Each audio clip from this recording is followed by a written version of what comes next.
on you love to hate. Andrew Anderson spitting truth that just can't wait. Got a podcast like a punch right to your face. College sports villains taking it over the place. I'll bring the facts whether you like it or not.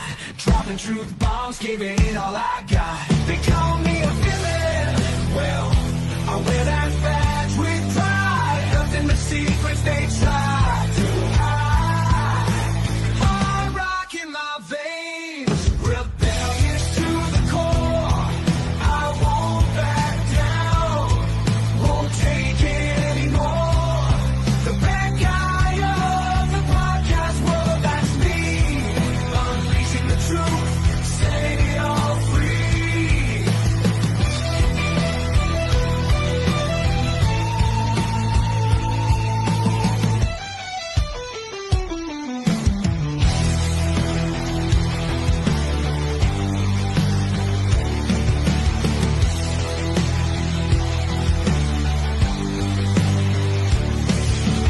Unleashing the truth.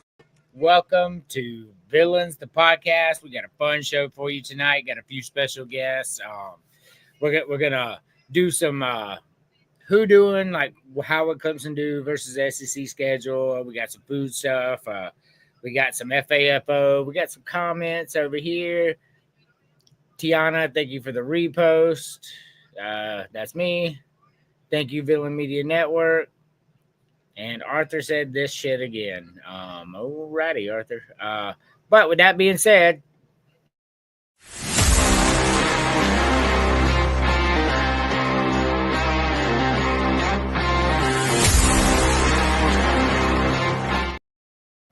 Chris, what is up? What is up? What is up? Makes 2 weeks in a row after missing about 3 weeks, right? It does, yeah. I feel like I'm on a roll now. Now James is on his LOA. Right. Moving back to Chicago. Well, I'll be honest. I think I'd rather have Chicago right now, even though I don't want the people, because they have that cool lake breeze blowing in there. Yeah. And down here in Middle Tennessee, temps in the 90s, humidity up around 70 and 80%, dew points around 70 or 80 degrees. It is Satan's armpit has been released on the state of Tennessee. Man, it's 93 degrees today, 98% humidity, and the dew point is 1. It's miserable in South Carolina. Miserable. Yep. But with that being said, We're creatures of habit. We can't live without it. We don't have to answer to anyone. We're chasing the rabbit like creatures of habit, and no one else knows where we're coming from. And nothing. yeah, Terry, how we doing? Good. Hey, just to piggyback what Chris said, talked about the humidity. It's about like 95 down here with about the same 98% humidity. It's like Satan's swamp ass is going on here. Yeah. Oh, for sure. It's awful.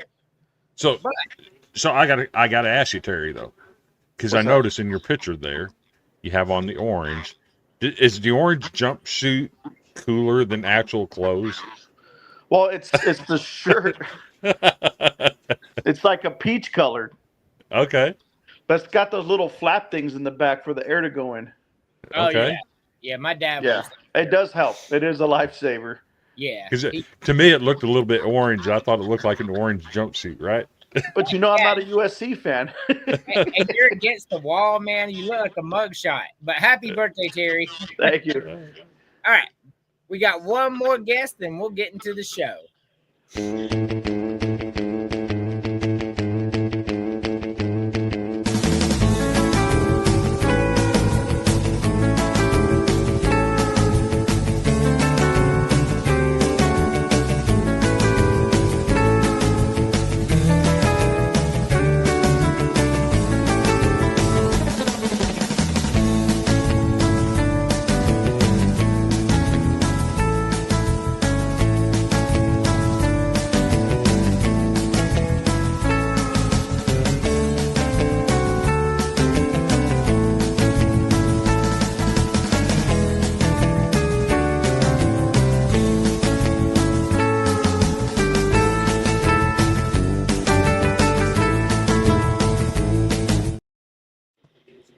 is going on? Wow, I love that. I love that surfing sound. I really do. Okay, guys, I got to piggyback on all you guys complainers because it was 95 here today, and I thought it was one of the coolest days we've had in a long time.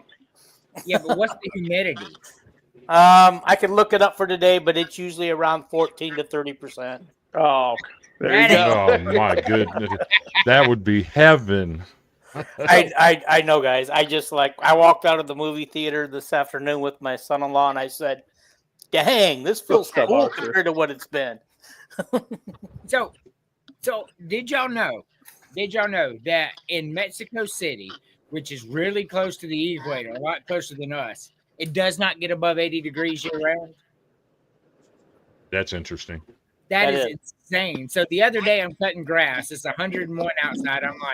I'm trying not to complain. I'm like, hey Siri, what's the temperature in Mexico City right now? Right? Because I'm trying to make myself feel better. It's currently 68 degrees. I'm like, what the hell? Well, then I go in there and look, it don't get above 80 all year long. The depressions fit in just about then. It's the altitude, they said. That's what I was fixing. Is the altitude a lot? It seems like being that close to the equator, but if the altitude is higher, that would make sense. Yeah. Hey Siri, what's the current temperature in Mexico City? 63 degrees. Jesus. That is And it's- insanity. It's 7:41 in Middle Tennessee, and I'm sitting at 87 degrees Fahrenheit and sunny. It's sunny. Like my window's open, y'all can see. I don't know. Oh, if I had my curtains pulled, you would see it's still sunny here. That's the current Yep. temperature here. Yeah, and you're at 8:30, right? Yeah. Man, I'm not the Crazy. same time zone as Chris, but it looks overcast and muggy still outside. It's pretty much been like that all day. I like overcast though. But not this one. Like I Oh. said, it's just thick air. I feel like I'm getting slapped in the face by the air. Yeah. Oh yeah. Too damn Well, thick. let's get to our first one. I look forward to this every week. Like this. So we'll get into South Carolina show in a minute. We have we'll talk about that. But Chris, pick your favorite per row. One per row, right? Yes. Give me Cinnabon, Okay. Subway,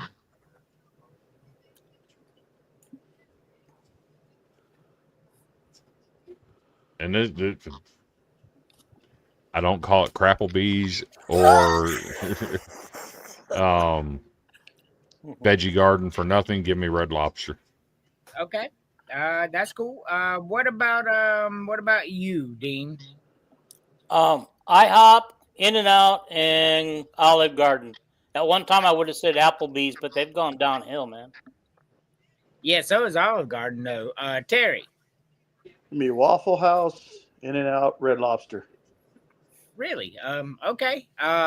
So for me, I'm going IHOP, Chick-fil-A, and Red Lobster. I mean, Red Lobster be good, y'all. People be sleeping on Red Lobster. Mhm. They like to say, "Oh, it's fake seafood." I enjoy it, but anyway, Chris. Guess what? Speaking of Red Lobster, a couple of years ago, I went there on Father's Day when my daughter and son-in-law took both me and my son-in-law's father out to eat for Red Lobster. Guess what I ordered? Crab legs.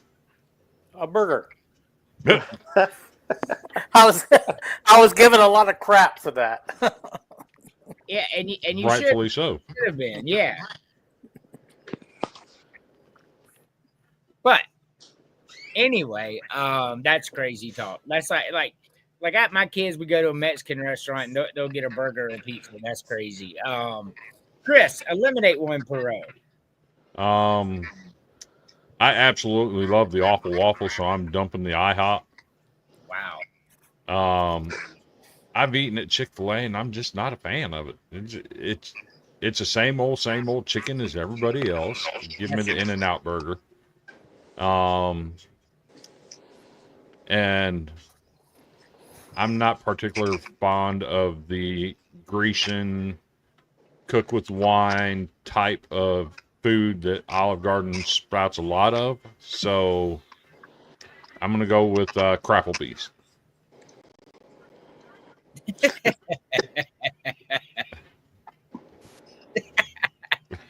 Dean, eliminate one for row. All right. Cinnabon, because I do like Waffle House. Subway, because I discovered Jersey Mike's and Jimmy John's, which are 3 times better. And Red Lobster for obvious reasons. Man, that's pretty tough. Terry. Well, let's see. We really don't have a Cinnabon where I live. However, the times I've had them, they've always been great.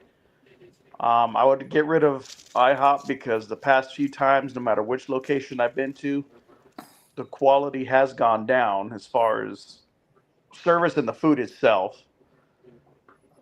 I mean, the last IHOP I went to was in Austin, and there was like 3 long hairs in my biscuits and gravy. Jeez. It was disgusting. This was in Austin. Second row, I'm getting rid of Subway because I'm keeping the Lord's Chicken, the Lord's Burger. Final row, and this, I don't know what it is. Every time I go into Olive Garden, the first glimpse or the first smell, it smells like puke for some reason. Like if someone puked in the lobby. Every time I don't know if it's my screw.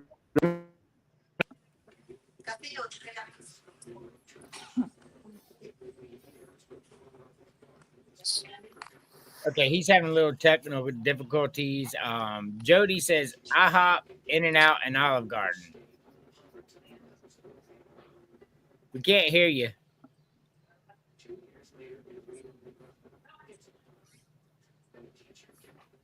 Can't hear you. I'll let you figure it out. All right, he'll come back. For me, I'm getting rid of Cinnabon. You know, scratch. I don't know, man. I guess I'm gonna get rid of Waffle House. I'm not really a big Waffle House kind of guy. I'm not a big Cinnabon guy either. I'm getting rid of Subway because Jersey Mike's is way better than Subway, and I'm getting rid of Garden. What's that?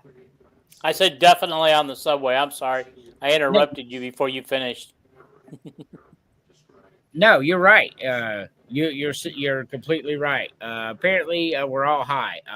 And Olive Garden, man, I just don't like Olive Garden. It's just not something that I really enjoy. To be honest with you, it's just blah. I don't know. Well, can I just say something on Olive Garden? The reason why I chose it, I haven't been there in about 4 or 5 years, but I remember it being pretty solid. You know, I'm sorry to say if it has gone down, man, gosh darn, I hate to see that. You know, Yeah. and then IHOP, I will say, the quality was still the same, but what used to come as an entree was now you have to buy everything separately, and it costs you twice as much money. Like I always get an omelet with potatoes and toast, and guess what? You buy all that separately now. When's the last time you've been to IHOP? I think it was a year ago. We were in Ventura. My wife and I, we stopped in Ventura to eat at IHOP. Okay, because they have the platters and entrees back. They do? Yeah. Oh, yeah, for sure. You get all kinds of shit on the platters there. It must be that nasty review I wrote last year after I left. But speaking of Cinnabons, I have some Cinnabons right here. Dude, how'd you do that? I don't know what happened. I guess it was somebody linking on the phone with their earbuds. I think it was my wife's. Oh, yeah. And everything just went to total garbage. But don't worry, it's come Christmas time. I'm going to get those new Apple, those headphones, little fancy looking ones. So, because I tried them on. Oh, dude, those things are nice. Like they're really new nice. ones. New ones. You want the old ones? I got some from about 3 years ago. You can have them. No, the whole headphone, not just the earbuds. Oh, that right? Yeah, because they realize that those things are crap. Yeah. I was in here one day and my phone had attached to our Alexa in the kitchen, and I'm just trying to listen to the Bible, like my Bible app, you know, and it plays it. And it wouldn't work. And I'm like, man, I can't hear what's going on. I couldn't figure it out. And then finally I figured out what was going on. And all the kids are in the living room. You know, they're mad because they're trying to watch TV. And all of a sudden, the Lord saith, I got a good one for you guys too. I'll be driving. I might be 10 miles from home, listening to my playlist on my car, and all of a sudden it'll quit and it'll switch to the stuff my wife is playing on Alexa at home. I just go. So I actually do have a little funny story. This is kind of in conjunction with what Dean was talking about with his Red Lobster story about ordering a cheeseburger. So coming back from my first deployment, we had a layover in Dublin. And of course, when in Rome, so I'm like, all right, well, if I'm not going to try Guinness, I'm going to try something else that's Irish that I'd never had before. So everyone's ordering their beer, Irish whiskey, whatever. This Tennessee boy, some little small town between Knoxville and Virginia. I don't know what small town he was from. He's like, I'll take a Bud Light. I'm like, what? There's just some things you don't do. Cody, Yeah. thank you. Oh my gosh. That is cool. So, happy birthday, Terry, from Cody. Thank you. We appreciate it. So now Dean hasn't been on our show in a long time. I think he came on one time a bit back. So Dean, we have a segment here we call FAFO. We play a few FAFO videos throughout the shows. So we're gonna play a couple old ones for you that you may have missed, and then I got a couple of new ones. So let's start with this one. It's just my favorite.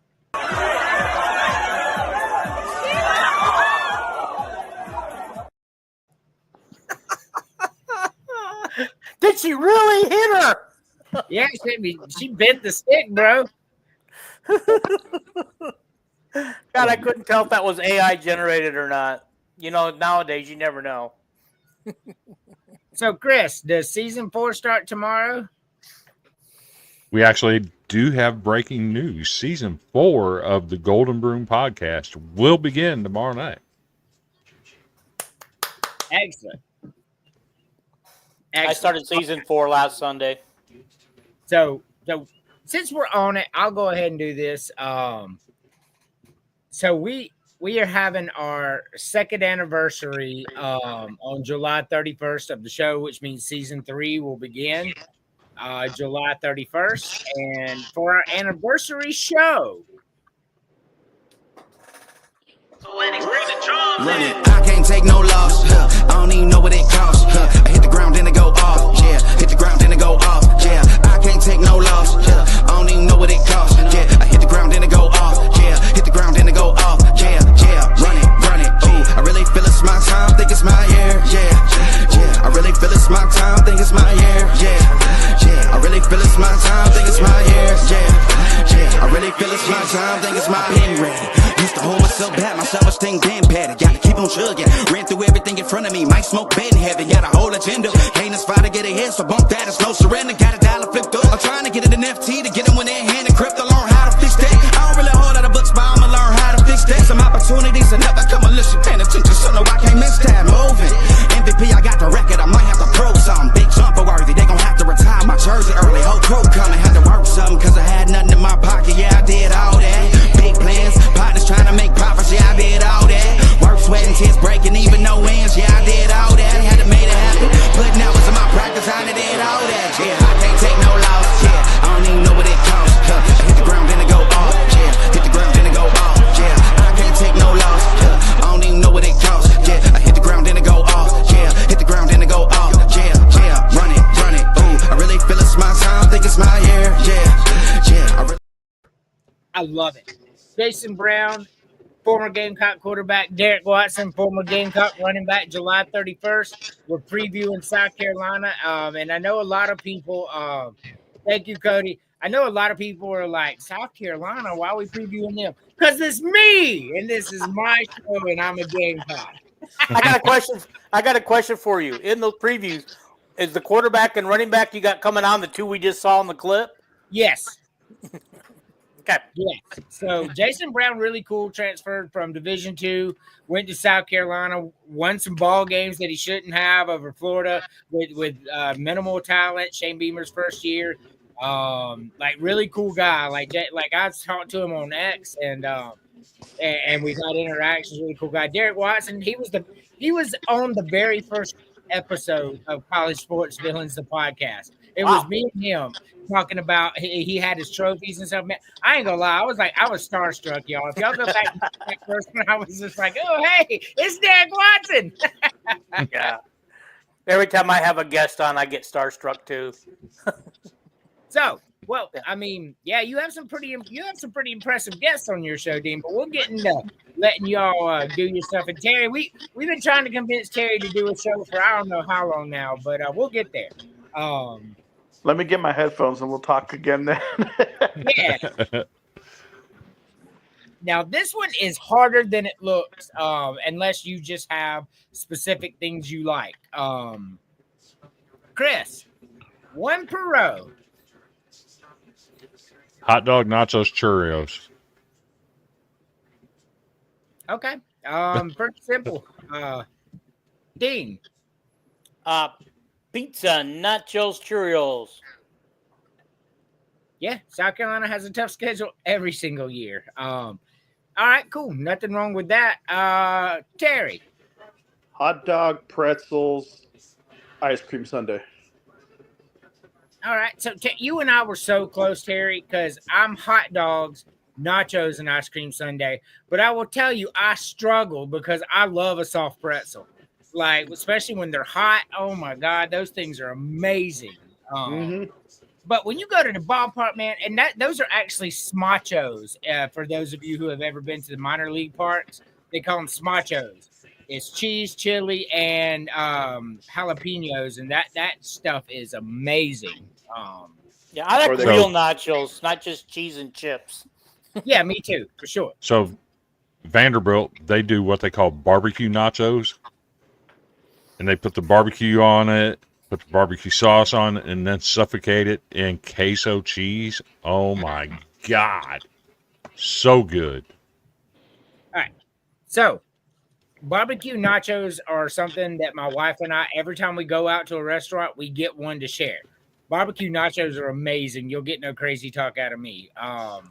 So Chris, eliminate one per row. We go get into some crazy talk. We still got a bunch of things to go, and I know Chris better than y'all do. Chris, eliminate one per row.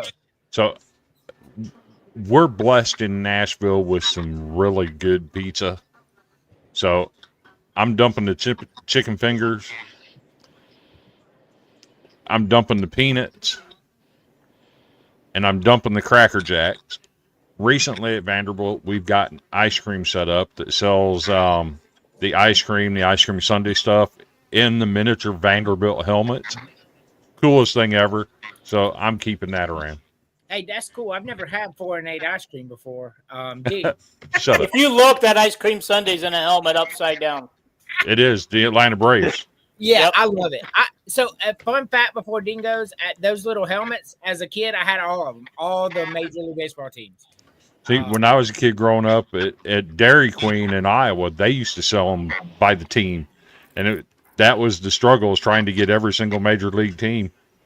I got them at the Greenville Braves, the minor league Braves affiliate here. My dad took us a bunch, man. That was awesome. Dean, what are you eliminating? I'm going to eliminate chicken fingers because I really do like a hot dog. If you put a pizza on a hot dog, I'm going to choose pizza. But if the pizza's not there, I'm taking the hot dog. So I'm dumping the chicken fingers. Okay. I'm dumping these particular peanuts. I'm dumping because they're in the shell. I don't like them in the shell, but I'll buy them in a jar and I'll eat them all night. And I'll dump the Cracker Jacks. Okay. So chicken fingers, peanut, and Cracker Jack. Same thing that Chris said. Terry. Well, if I'm going to try to not be messy, kind of consolidate everything. So I'm going to get rid of the chicken fingers because if it's a slice of pizza, it's pretty well to handle, and I could have a drink in the other hand. Never been a fan of peanuts, really. I'll enjoy them occasionally, but not at the ball game because it was a close race with nachos because I've had nachos in the helmets like you guys were talking about. Yes. They just get real messy. But I like nachos better than peanuts. Yeah. I guess if I'm going to stick with the trend of not being messy, even though I picked ice cream the first time because fuck, it's ice cream. I'm gonna get rid of the churros. Get rid of the churros? Yeah. Can I tell you something about churros before we move on? Yeah. Yeah, for a couple of seasons, I worked at our local arena during hockey games and concerts and stuff. Churros was our number one food that we sold out of our stands, no matter what stands we had around. Churros just sold everything. Mm-hmm. Okay. So churros are very popular, especially in my line of work. All right. So, oh crap, I forgot about that. All right. So for me, chicken fingers, peanuts. I love peanuts, even in the shell, but they not compared to nachos and soft pretzels. And I struggle with this bottom one between Cracker Jacks and churros, but I'm not a fan of Cracker Jacks, bro. They got to go. I agree with Chris and Dean on this. And ice cream's ice cream, like Terry said. I'm choosing ice cream every time. But yeah, I do not like Cracker Jacks. I have never liked I do not like caramel popcorn. Like I'm a white cheddar popcorn kind of guy. Andrew, let me say this real quick. If you had eaten my wife's homemade caramel popcorn, you will never touch another caramel popcorn in your life. She makes the absolute best. So I believe you, but I'm gonna not touch any caramel popcorn for the rest of my life anyway. So okay, all right. Well, if you're ever out here, I'm gonna make her make some for you. Yeah, for sure. If I'm ever out in LA, I'll try it. Right next to this cup of yogurt. The only thing about Cracker Jacks when you're a kid, right? Mm-hmm. You eat just enough to get to where the prize is. Get the prize out, and then the rest of the box of Cracker Jacks gets thrown away because you don't give a shit about the Cracker Jacks. You just want the little prize that was inside the box, right? What do you mean eat enough? I just dump it out until I find the prize and then throw the box away. That too. So I'm going to do a few FAFOs between these things because I want Dean to see a lot of them. But the FAFO I've chose for tonight is the ultimate FAFO. The ultimate FAFO. So when you go out and you choose to do dirty stuff behind your spouse's back, you get. I know what you're fixing to play. Yeah. Oh, look at these two. All right, come on. You're okay? Oh, what? Either they're having an affair or they're just very shy. I'm not quite sure. So that is the CEO of a Fortune 500 company, the head of his HR department. They're both married, but not to each other. And that was at a Coldplay concert last night. Yep. If you see how fast he dipped, whoop, I'm gone. Too late, bro. FAFO. Like you caught. You trying to cheat on your wife, she's trying to cheat on her husband, and you got caught. Oh well. FAFO. Yep. That's crazy, Tony. And that Fortune 500 company is reportedly worth $1 billion. Yeah, it's worth a lot. You just messed up, brother. And there goes a lot of the money to his soon to be ex-wife. Yep. Yeah, for sure. All right. So, like I said, I got a couple more FAFOs. I'm going to play one quick one real quick, and then we'll move on to the next subject.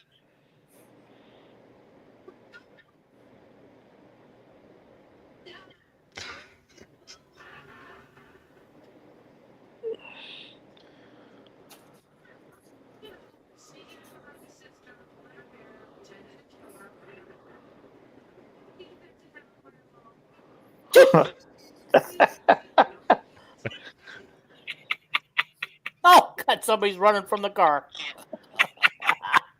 I'll die. Okay, so I didn't really get the whole thing, but what is it? He arguing with somebody or something? So we don't know. We don't know the context of the story. It's just somebody's camera. So he gets out and he dumps a bunch of gas. He's going to try to burn somebody's wall down because they did say it was like a gate in front of somebody's house. And so he gets in his car and strikes the match, and then woo! Oh yeah, that was the light I saw. Yes. Oh God. Sometimes I'm a little slow, guys. I'm a little slow. I think they're reenacting a Bronx Tale. Yes. All right. Hold on. Before we move on, we got a comment. It's caramel. Oh, I'm sorry. It's caramel. I'm only calling it caramel, dude.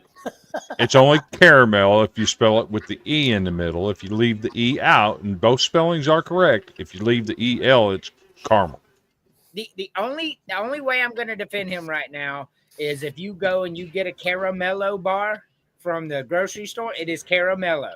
So I will give you that. But here in the deep, dirty South, it's caramel. All right. Pecan or pecan? Hey, Puckin. it's pecan. Tomato, Puckin. tomato. It's a pecan. Who was the Cajun cook that was on public television for all them years? He told a story. Hair? I don't remember what he looked like. He was a Cajun. He was on public broadcasting for several years. And he always said his mama told him it was puckin pie. She had that deep Cajun accent going on. So I like this one simply because all different kinds of stuff here. But just pick your two favorite. We don't have to do one per row. Chris.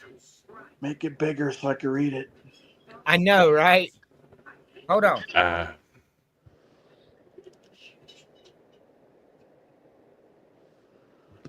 I have no idea what 90% of this stuff is.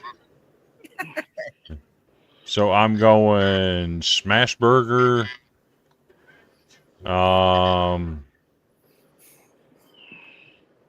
That's really not helping you. Let's see, smash burger. And just because it looks better, the Ramley burger. And probably the Chori burger. Okay. Because I have no clue what these things are. Yeah, this was a very bad one. Let's skip this one. Cuban, Wagyu, and Dominican. That's cool because my two weren't on your list, and I was going to name them anyway. So I got a good one. I have a graphic, but I'm not going to take the time to load it up. So brownies, the middle, the corner, or the end piece? Chris? Middle. I'm stabbing your hand if you try to take my middle piece. Terry? Corner. I like the little crispy at the end of it. Dean? Oh, I said center earlier today when you first posted that, but hey, I realized I like the corner because I like the little crisp on the edges. So we're gonna split right down the middle. I like the middle. The way it once you get it, it's really hot and it melts. Like so, you don't have to worry about anything else, and then you drink that milk with it. Oh yeah. But I'm eliminating the end. I like the corner too. I do. But the end has got to go. What about you, Chris? I'm going to eliminate the corner. I'm going to get as much brownie as I want out of this thing. And I'm only eliminating one side and not two sides. Terry? Side or the end. The end? Okay. Yeah, me too. Dean? End. Yeah, I agree. We're in agreement, all but Chris. But I understand. When does Chris agree with anybody? Not much. We agreed on Cinnamon Toast Crunch for dinner. Yes. Speaking of Cinnamon Toast Crunch, I actually just had a Cinnamon Toast Crunch milkshake. Yeah. Did you make it? Did you get it somewhere? I got it from a food truck of all places. What? Yes. We have a food truck that does roll-up ice cream and milkshakes. So here's what's about to happen. Here in about 30 minutes, Chris is going to be like, God, what was in that food truck ice cream? Oh, my God. All right, let's get a comment, and then I'll play another FAFO. Uh-oh. What's up, JD? He's serving the country currently. We appreciate that. Think he's in Japan currently. Jealous. Yeah, me too. Me too. I always wanted to get stationed there. Never got the chance to. I love Japan. I've never been, but I've always wanted to. So, Dean, this is one of my favorites, bro. One of my favorite ever, and I still got a couple to go, but this is one of my favorites. Happy 4th of July, motherfuckers! This is Superhuman TV Show. Today I'm gonna get hit with fireworks. This is for juggalos and juggalettes. Do not try this at home, and I hope you like it. Whoop whoop! Light that bitch up! Fuck this shit! Ah! Fuck! Ah! Ah!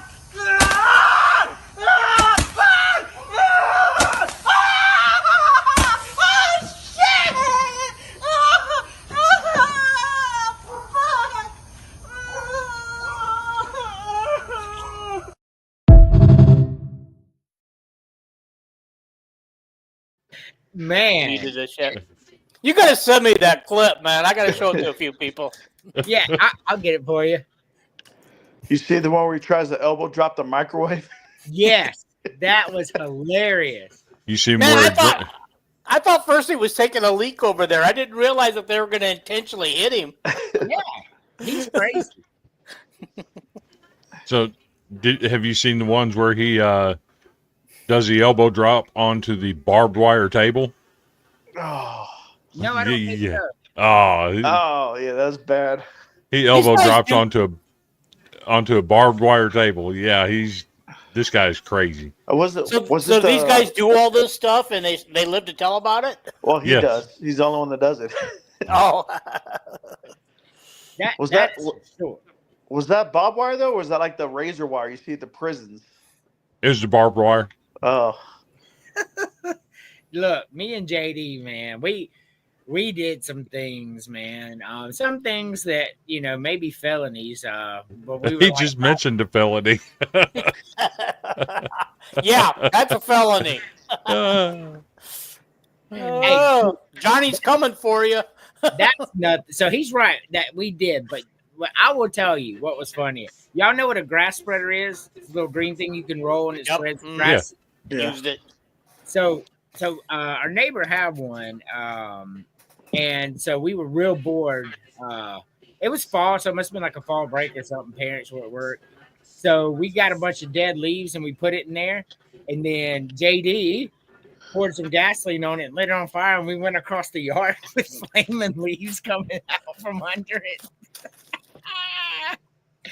Oh my God! You talk about there's a lot of stuff in here that we were like 5, 6, 7. I mean, we but still, we wouldn't talk about it. 5, 6, 7 years ago. Oh no! 5, 6, 7 years old. I promise you. All right, I can see what Chris is saying about this now. Even though it really makes the color pop on the screen. It's not orange, I promise you, but I know what it looks like. It does look orange.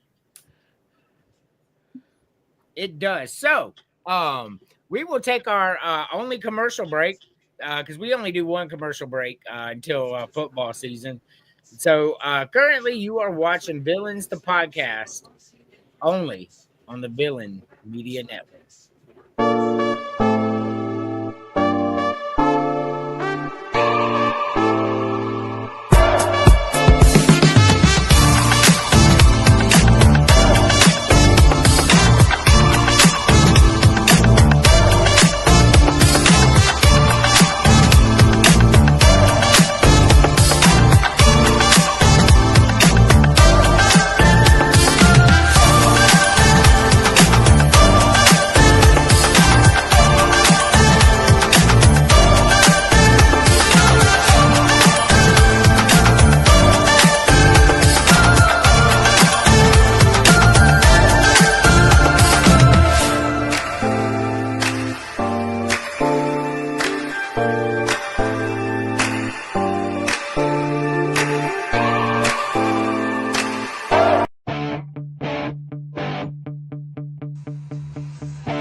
the one you love to hate. Andrew Anderson, spitting truth that just can't wait. Got a podcast, like a punch right to your face. College sports villain, taking it over the place. I bring the facts whether you like it or not. Dropping truth bombs, giving it all I got. They call me a villain. Well, I wear that badge with pride. Nothing but secrets they try to hide. I rock in my veins, rebellious to the core. I won't back down, won't take it anymore. The bad guy of the podcast world, that's me. Unleashing the truth, setting it all free.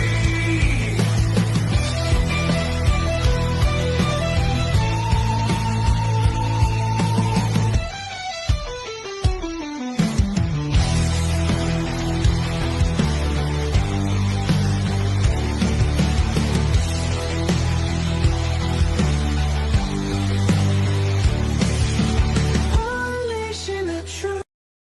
I'm a bad guy, the one you love to. Welcome back to Villains the Podcast.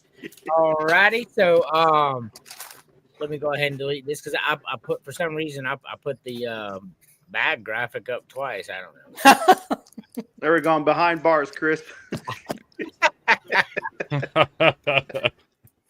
If you know, you All know, right, right? so this one's a little Okay, that's better. pick one per row. Chris. I'm going to go with the Boston lobster roll. I'm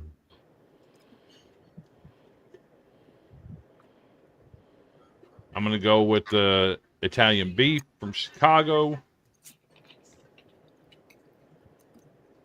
And the New Orleans po' boy with no lettuce.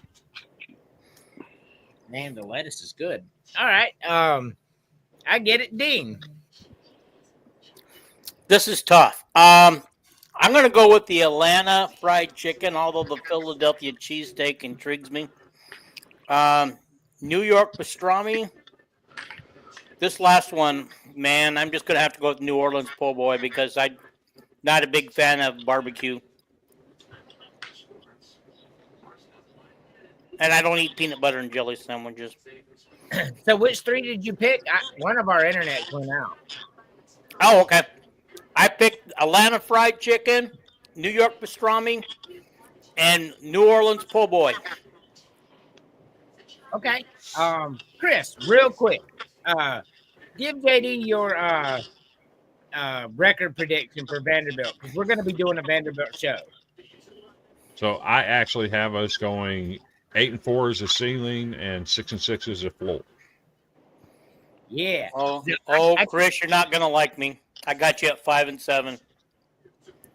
We're gonna do the Vandy show. We're gonna break this down. Shout out to the 51 people watching right now. We appreciate each and every one of you. So he says 8-4, 6-6, so somewhere in that ballpark. Kerry. I'm gonna keep the Philadelphia cheesesteak because I've never had a Boston lobster roll, even though it does sound pretty damn good. Yeah, Never had Atlanta fried chicken sandwich, like the picture there. it's good. Second row, I'm gonna take the New York pastrami on rye because I love New York deli. Any place that serves that kind of style is just delicious. Being from California and not far from LA, I don't know what the hell a fancy PB&J is. What's even in it? Peanut butter and jelly, Doug. Yeah, but what's fancy about it? Yeah, what makes Because it? it's on toast. There's not. If you can make that a struggle meal. So there's nothing fancy about it. There you That's go. one of those meals you fix in a hurry when you're in a hurry. They got the $high cuisine jelly and peanut butter. If you're in a hurry, you're not going to toast it. Yeah. No, it's artisan bread toasted in butter to create a crispy crust with melted peanut butter and jelly filling. Oh, that might be all right. I guess I have to try it, but I have to make my own. But I don't know. It's got that $10 a quart peanut butter and $30 a quart jelly. Yeah. Hey, Yeah. Terry, where did you used to live in California? I lived throughout Southern. I was doing L.A. area, Riverside, San Bernardino. Okay. Because I live in Bakersfield. Oh, okay. My parents used to live over in Victorville and Hesperia. Okay. Yeah. For the final row, I'm gonna go with give me the KC barbecue because I love KC barbecue. You don't know the good barbecue then. Everybody has their own favorites. Yep. For me, I'm going Philadelphia cheesesteak. Now, I love a lobster roll. I do, but a good cheesesteak is hard to beat. Peppers, onions, cheese, like it's just hard to beat. The second row for sure. I agree with Terry 100%. New York pastrami on rye. Anytime you get that New York delicatessen type food like the avocado toast and chipotle chicken, it's just amazing. Like you can't go wrong. And on the bottom row, I love peanut butter and jelly, but no. I love barbecue, but no. New Orleans po' boy all the way, man. I love a po' boy. It is a po' boy is one of my favorite sandwiches anyway. Ain't no barbecue allowed on this show.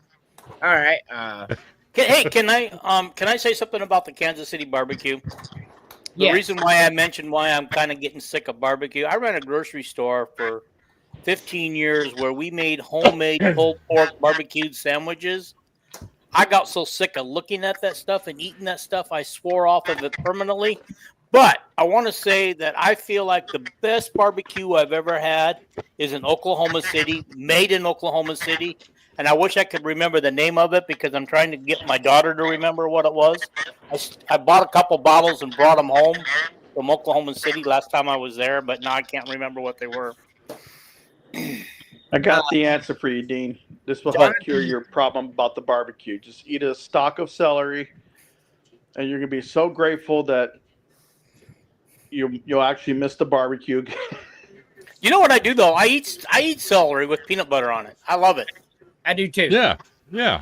So the best barbecues in you know what though? I hate to admit it, but the best barbecue is North Carolina barbecue. That mustard based barbecue, I love that stuff. Oh no. Oh. Haven't tried that or Memphis yet. Memphis, I've had Hawaiian. I've had Texas. I've had Kansas City. I think some St. Louis. I don't remember. I was probably drunk.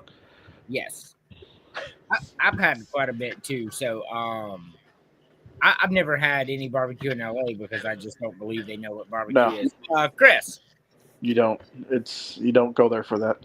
I didn't think so. LA's more Mexican than anything else. For You Mexican go there for food. street tacos and burritos off the catering truck. There you go. There you go. I got you. Chris, Eliminate One Pro. Shout out to the 51 people watching right now. We appreciate y'all. So, as good as what cheesesteak is, I'm not a big fan of grilled onions and stuff like that in my meat.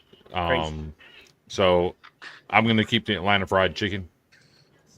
I just don't know about the Miami Cubano. I'm going to have to get rid of that one.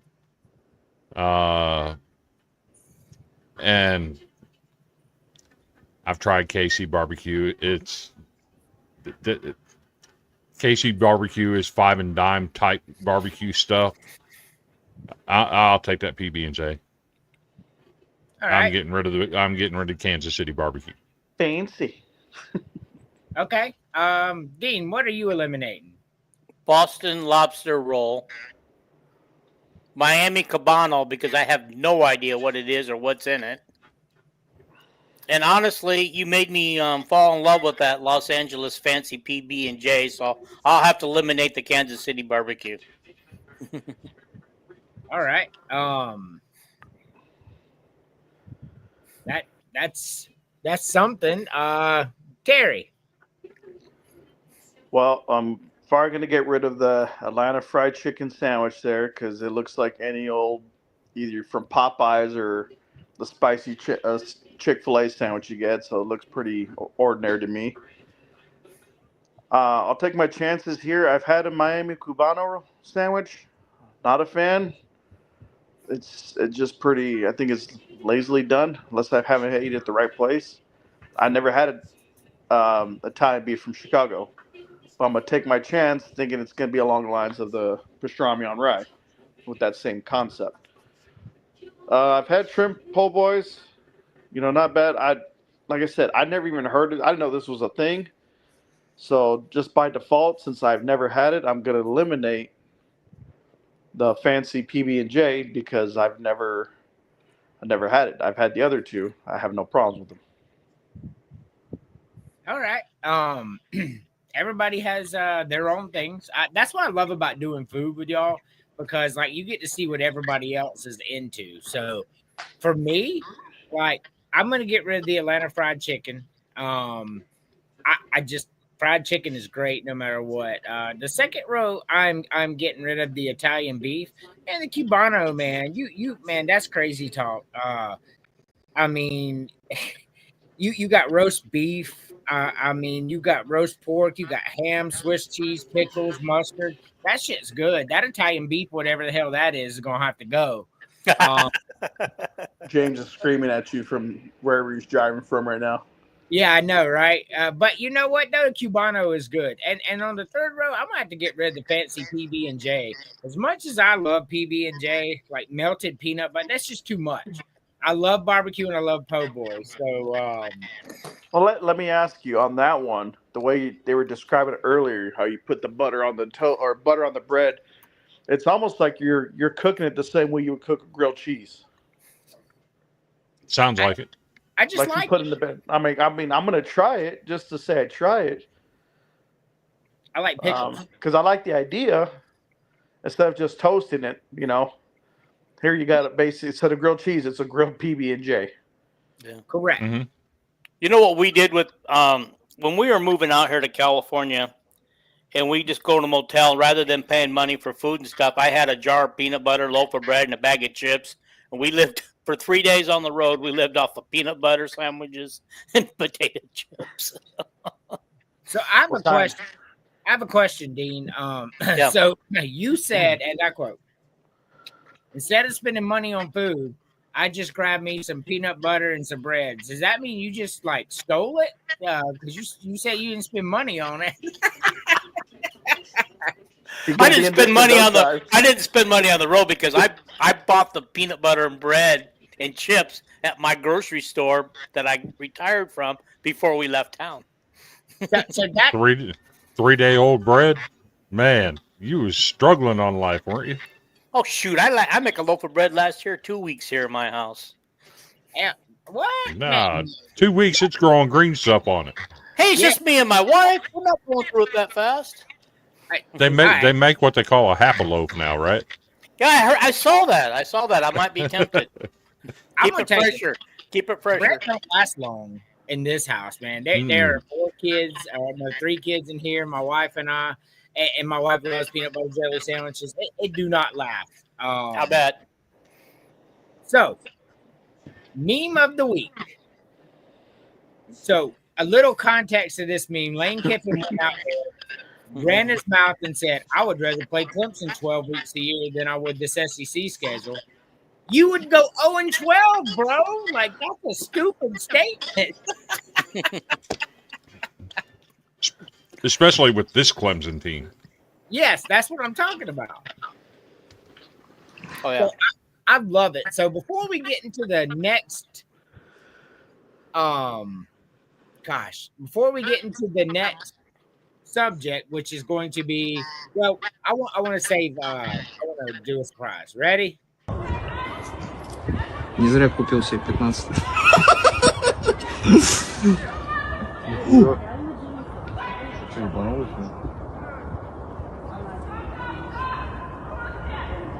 Лошадь. Ебать! Чё, мужик? Fuck around and find out at its finest. Like, that human outweighed her by at least 45 pounds, and she struck him with a little stick. Bad call. Let me The ask dogs ran away. Yes. What? This dude nut. I'm next. I'm out. This is one of those like a who wore it better kind of scenario. Her or Beetlejuice with the guitar. Is that in the second one? No. Like the whole scenario. Yes. Yeah. Oh, I wish I had that one in this one. Who wore it better? Did the woman wear the stick better, or did the man wear the stick better? Well, the man got stuck with. Oh, the Beetlejuice got hit with the guitar. No, I didn't misunderstand. So the reason I said that, he said another coach said it, and he said I completely agree with that statement. So he agreed with it. So he might as well have said it, is what I'm saying. I'm gonna head out, gentlemen. Thank you, Terry. Thank you for having Thanks, me. Terry. Happy birthday. Nice to meet you, Terry. Happy birthday. Appreciate it. Y'all have a great night. Yep. Mhm. All right, bye-bye. All right. So we're gonna play devil's advocate here. All right. Because everybody's trashing on Clemson. So I just pulled up a random SEC schedule. I have them all saved in my phone.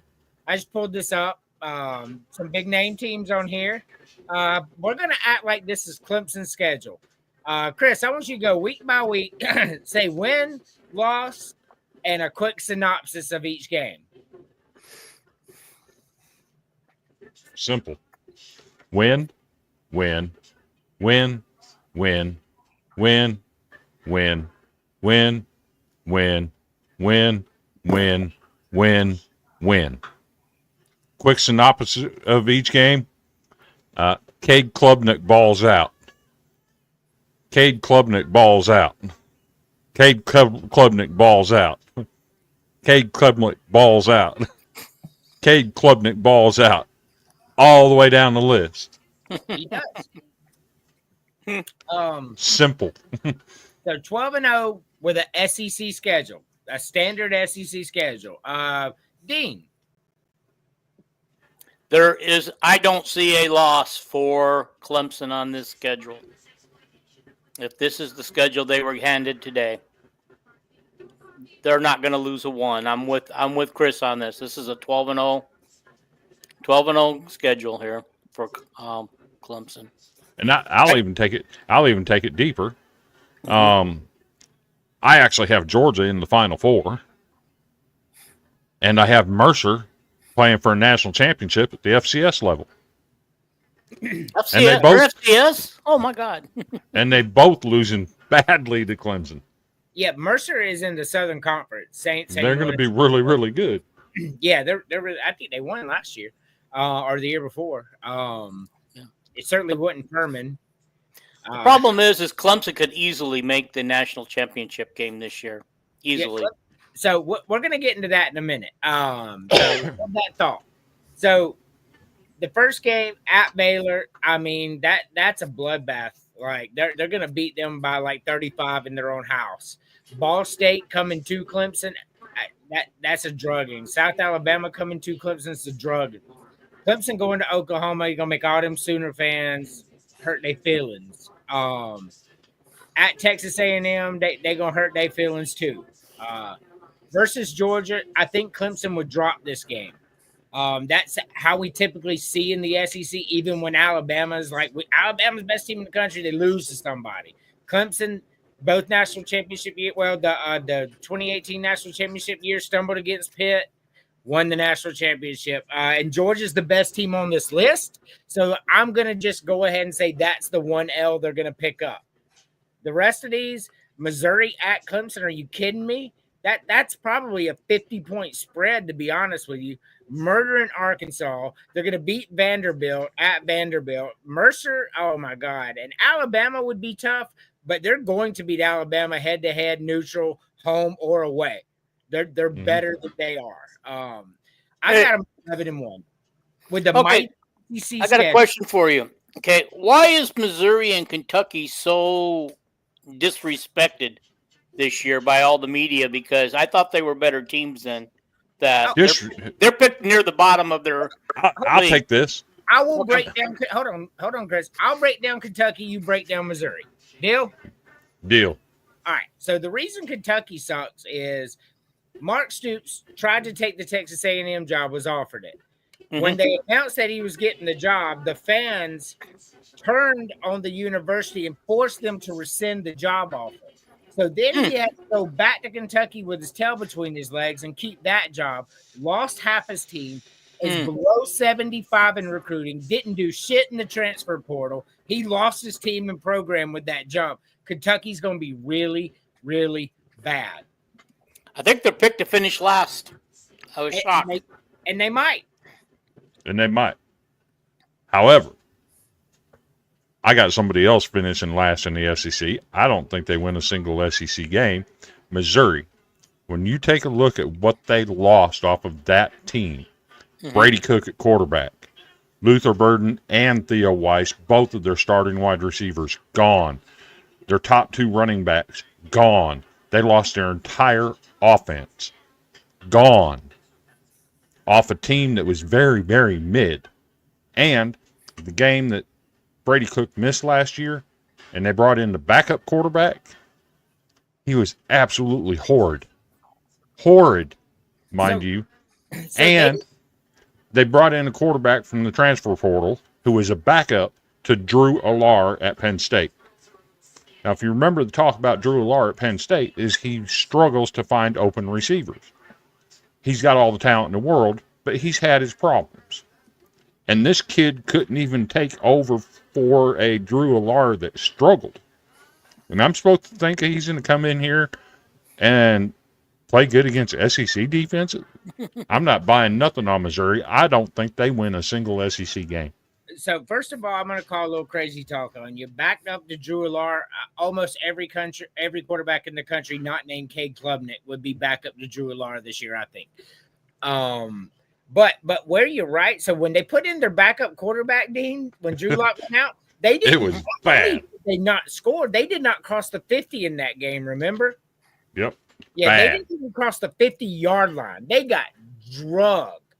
And Luther Burton's gone too. Oh yeah, they finna be super ass. Okay, now I know. See, I got to learn how to keep up on these SEC schools.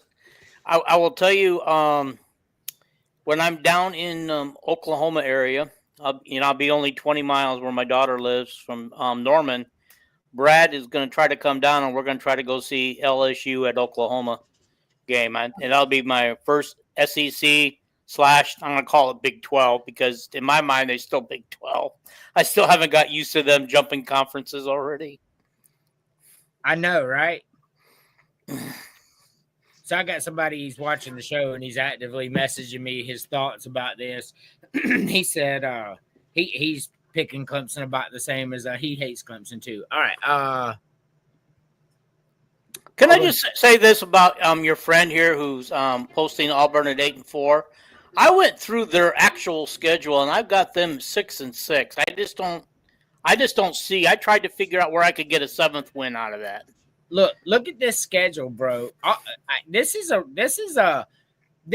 not the strongest SEC schedule you're going to find. You don't have Texas on there, but you got Georgia and Alabama. But look at the teams they play. Like there's room for 7-8 wins for Auburn on this schedule. Mm-hmm. Okay. Go ahead, Chris.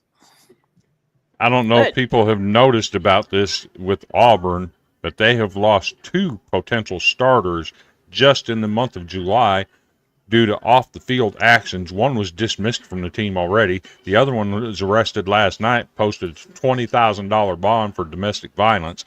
Jeez. Hugh Freeze, they call him the quarterback whisperer. He hasn't developed a quarterback since he was at Ole Miss.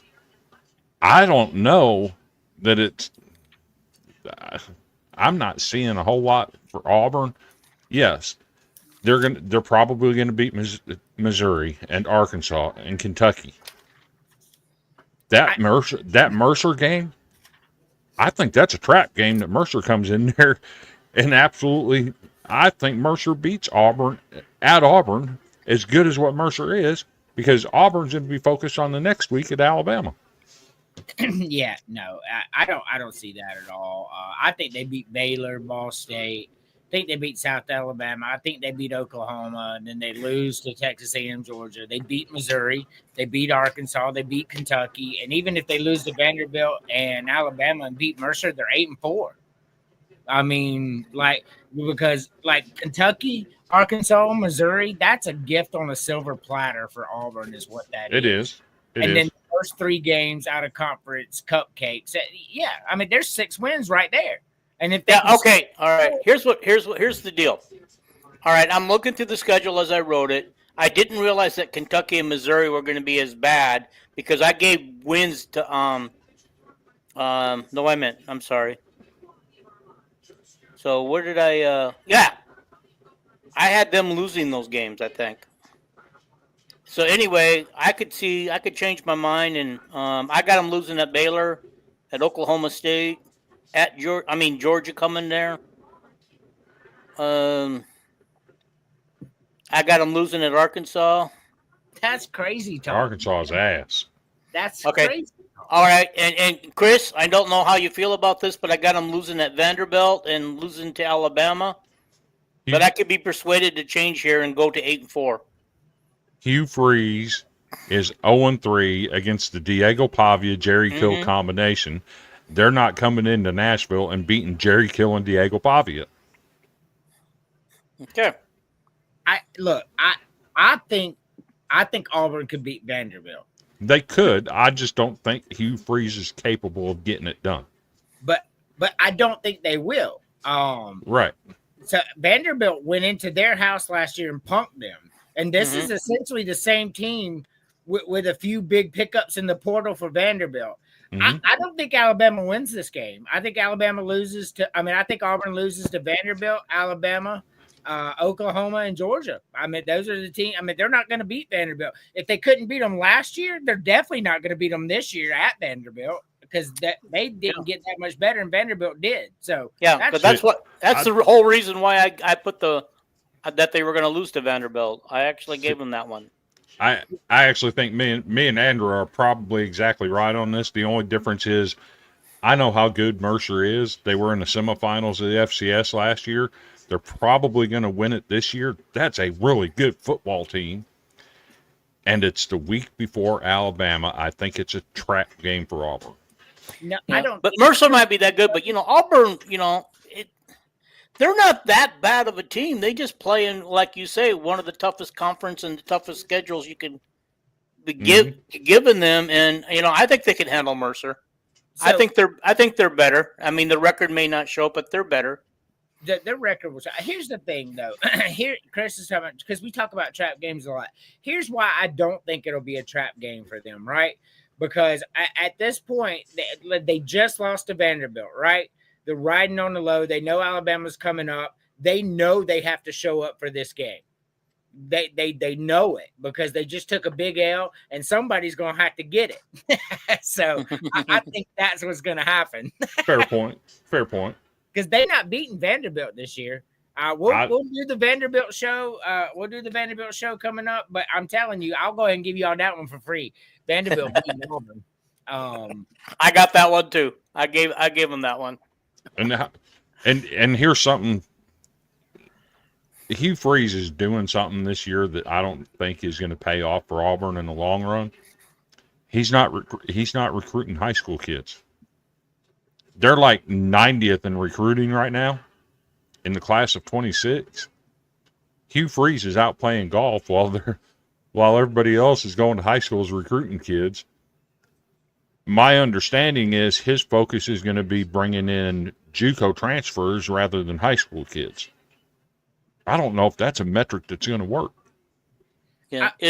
Let me ask you, is Hugh Freeze on the hot seat based on his record the last 2 years? Yeah, very hot.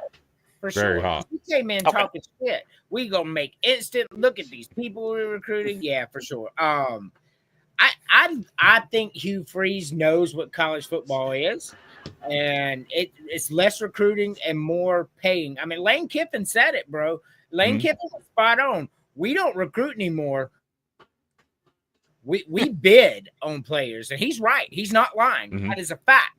Now, see, I thought Lane Kiffin was the one that said that he wasn't going to go into the transfer portal. He was going to continue to recruit high school kids. Right? Did he change his mind on that? Uh-oh. Oh, yeah. That was Dabo Sweeney. Okay. Yeah, Yeah, Dabble those- said that. Yeah, Dabble said that. Yeah. Okay, I got it mixed up. But that's another thing y'all don't understand why Clemson's so dangerous. Not only did they bring all that back, they got 3 of the top 5 draft picks projected, 4 of the top 10, but they also used the transfer portal and was number 8 in the transfer portal rankings this year. Clemson's is scary good. Scary good. I agree with you. That's why I wouldn't be surprised to see him back in the title game. I actually have Clemson and Penn State playing for the national championship. So as dirty as it makes me feel, that's actually my preseason pick for the national championship too.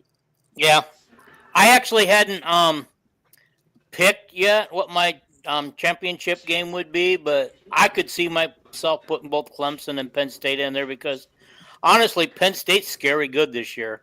Yeah, they are. Yep. They really Scary so good. is Clemson. They may be the best 2 teams in the country. I mean, it'll all play out. So we'll get a huge overview of this stuff in week 1 because Clemson's hosting LSU. So we'll see what Clemson is week 1. We'll see it instantly and dramatically. So we'll know if we're right, wrong, or otherwise. And then all the other big games that are on week 1, man, spot the ball. He said, I'm down to 4. Y'all said 2 of them. Joe knew. What's he mean by I'm down to 4? He's got it narrowed down to 4 teams playing for a championship. Oh. Yeah, his final 4. Yeah. Oh, his final 4. Well, do tell what they are. Yeah. I have Texas and Georgia as the other 2 in the final 4. So I have Georgia and Ohio State as my other 2. So I got Ohio State, Penn State, Clemson, and Georgia. Man, but imagine if that was the final 4, though, or even interchange with Texas, like Chris said. That shit would be so much fun.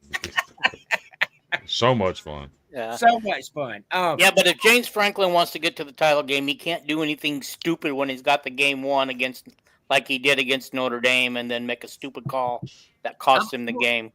J-Ram, I love you, J-Ram. I do. I respect you. I offered you a show for a year and begged you to take it because I like your takes. But LSU, man, they not going to sniff the Final 4. I don't think they even go to the playoffs this year, man. Like, I don't believe in Brian Kelly. They didn't do enough in the offseason to impress me. They got an elite quarterback, but the problem is they can't protect him. Like he got hit so much last year that it was crazy. I don't know, man. I don't personally see LSU in there, but your other 3 picks, I like spot on. Clemson, Penn State, and Texas ends up in the Final 4. I'd be like, yeah, that sounds about right. I just don't believe in LSU personally. Brian Kelly is not giving me anything to believe in, never has, and I just don't believe in the guy. It's not the talent. He has the talent. I agree with you there. LSU is talent rich top to bottom, but their head coach is ass and he's a fraud. Just my opinion. Yeah. I hope Manning lives up to his hype when he playing for Texas. I hope he does it because I think it would be fun to watch him play. The one I'm anxious to see is Texas Tech in the Big 12. What happens my God! there? How much money they spent? Oh my God! $28 million on that roster. If they don't win it, if they don't win it, that's a fail. That's a fail, big fail, and a lot of wasted dollars because next year they can't give that kind of money out. Oh, they can. They have a billionaire. You said you'd do it under the table if they want to. No, they have a billionaire donor that said, "I'm going to buy a championship." So that doesn't have, if it doesn't go, Dean, what you're talking about, but if it doesn't go through the university, like they can't stop them from doing commercials and stuff like that. The university can't pay them but so much, but an individual or a business can certainly pay them whatever. Yeah, but I thought they had to have an NIL clearinghouse now to say, hey, I'm going to pay you $6 million to do 4 commercials all year for me. But there's there's no cap. With the clearinghouse, there's one thing that's going to hold that clearinghouse in check. What's that? If you tell me I can't pay him $6 million this year to make one video for me, I'm going to sue your ass. Correct. That's going to be. That's my choice. What I want to pay him. Yeah, I heard already that the clearinghouse has already turned everybody back but one person. I don't have any details, but I'm just going on somebody who told me that. So before we go to the next subject, I will tell you though, like that. Here's the problem, and here's why Chris is 100% right. Congress passed it, so it went through the federal government. Said these kids is just like anybody else, and if they can get a deal, they're allowed to do it. And now somebody's going to step in and say, "No, I'm going to put limits on this." When Congress said yes, you can do it unanimously too. By the way, it was so no. They will get sued because it is law. Like you can't circumvent the federal law.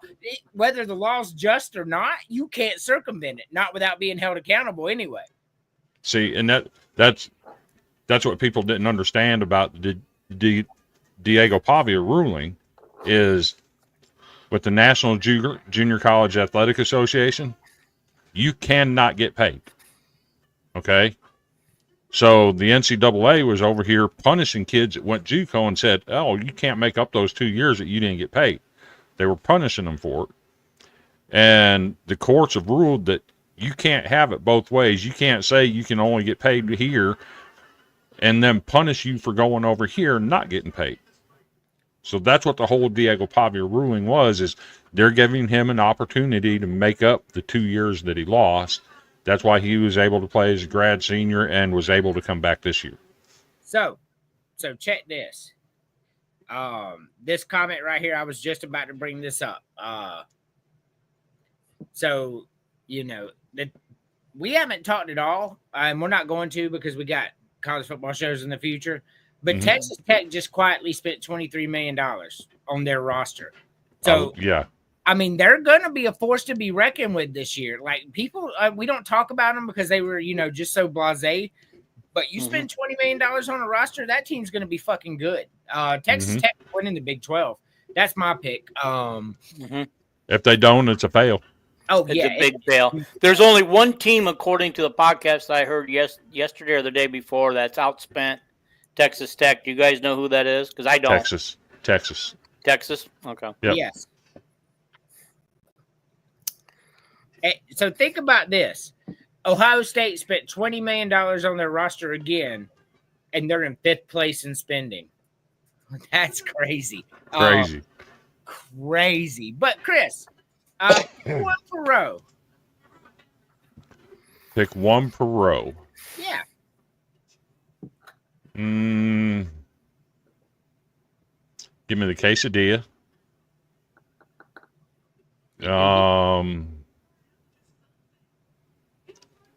Give me the rice. Okay, no crazy talk. I ain't had no crazy And talk. then, Love rice. and then, oh my God, you're gonna make me choose between a chocolate chip cookie and cinnamon crust toast? Come on, man. Give me the cinnamon crust toast. Okay. It's hard to get crazy talk. The next one I'm gonna get some. The next one I might get some crazy talk. Where did it go? Now I'm already missing my next one. What's that? But go ahead, Dean. Okay. Well, I'll pick quesadilla as long as it's not just cheese. If they got some meat in there, like some steak, it's quesadilla. Otherwise, I would take the crunch wrap. If you tell me that it has to be cheese, because I don't like just cheese on anything. Okay. Refried beans. I love refried beans. And chocolate chip cookie, hands down, because I may not eat a lot of sweets, but I might be a little weak when it comes to cookies, especially chocolate chip. So chocolate chip cookies do be good. I'm not going to deny that. I'm not sure what I just hit, but anyway, no crazy talk there. All right, for me, I'm going with the crunch wrap because them crunch wraps. So my wife makes homemade crunch wraps. Oh my God, man! Like you should try them. They're amazing, and I like the Taco Bell crunch wraps. Or even because this isn't Taco Bell, this is just in general. So my wife makes some really good ones. Second row is so hard for me, man. Refried beans, black beans, and rice are all. I'm gonna probably take the refried beans here, but nothing on this row would be crazy talk. And the bottom, I'm going with Dean here, man. Like you can get a nice chocolate chip cookie. It's hard to beat that, man. That stuff is good. I love it. So, Chris, eliminate one per row. So, I would say tacos, but as long as it's a soft taco, I'm keeping that. So I'm going to have to go with burrito. The crunch wrap to me looks like it might be a Mexican pizza with a soft shell taco wrapped around it. This sounds pretty good to me. So I'm by process of elimination, I'm gonna get rid of the burrito. Row 2, this is simple for me.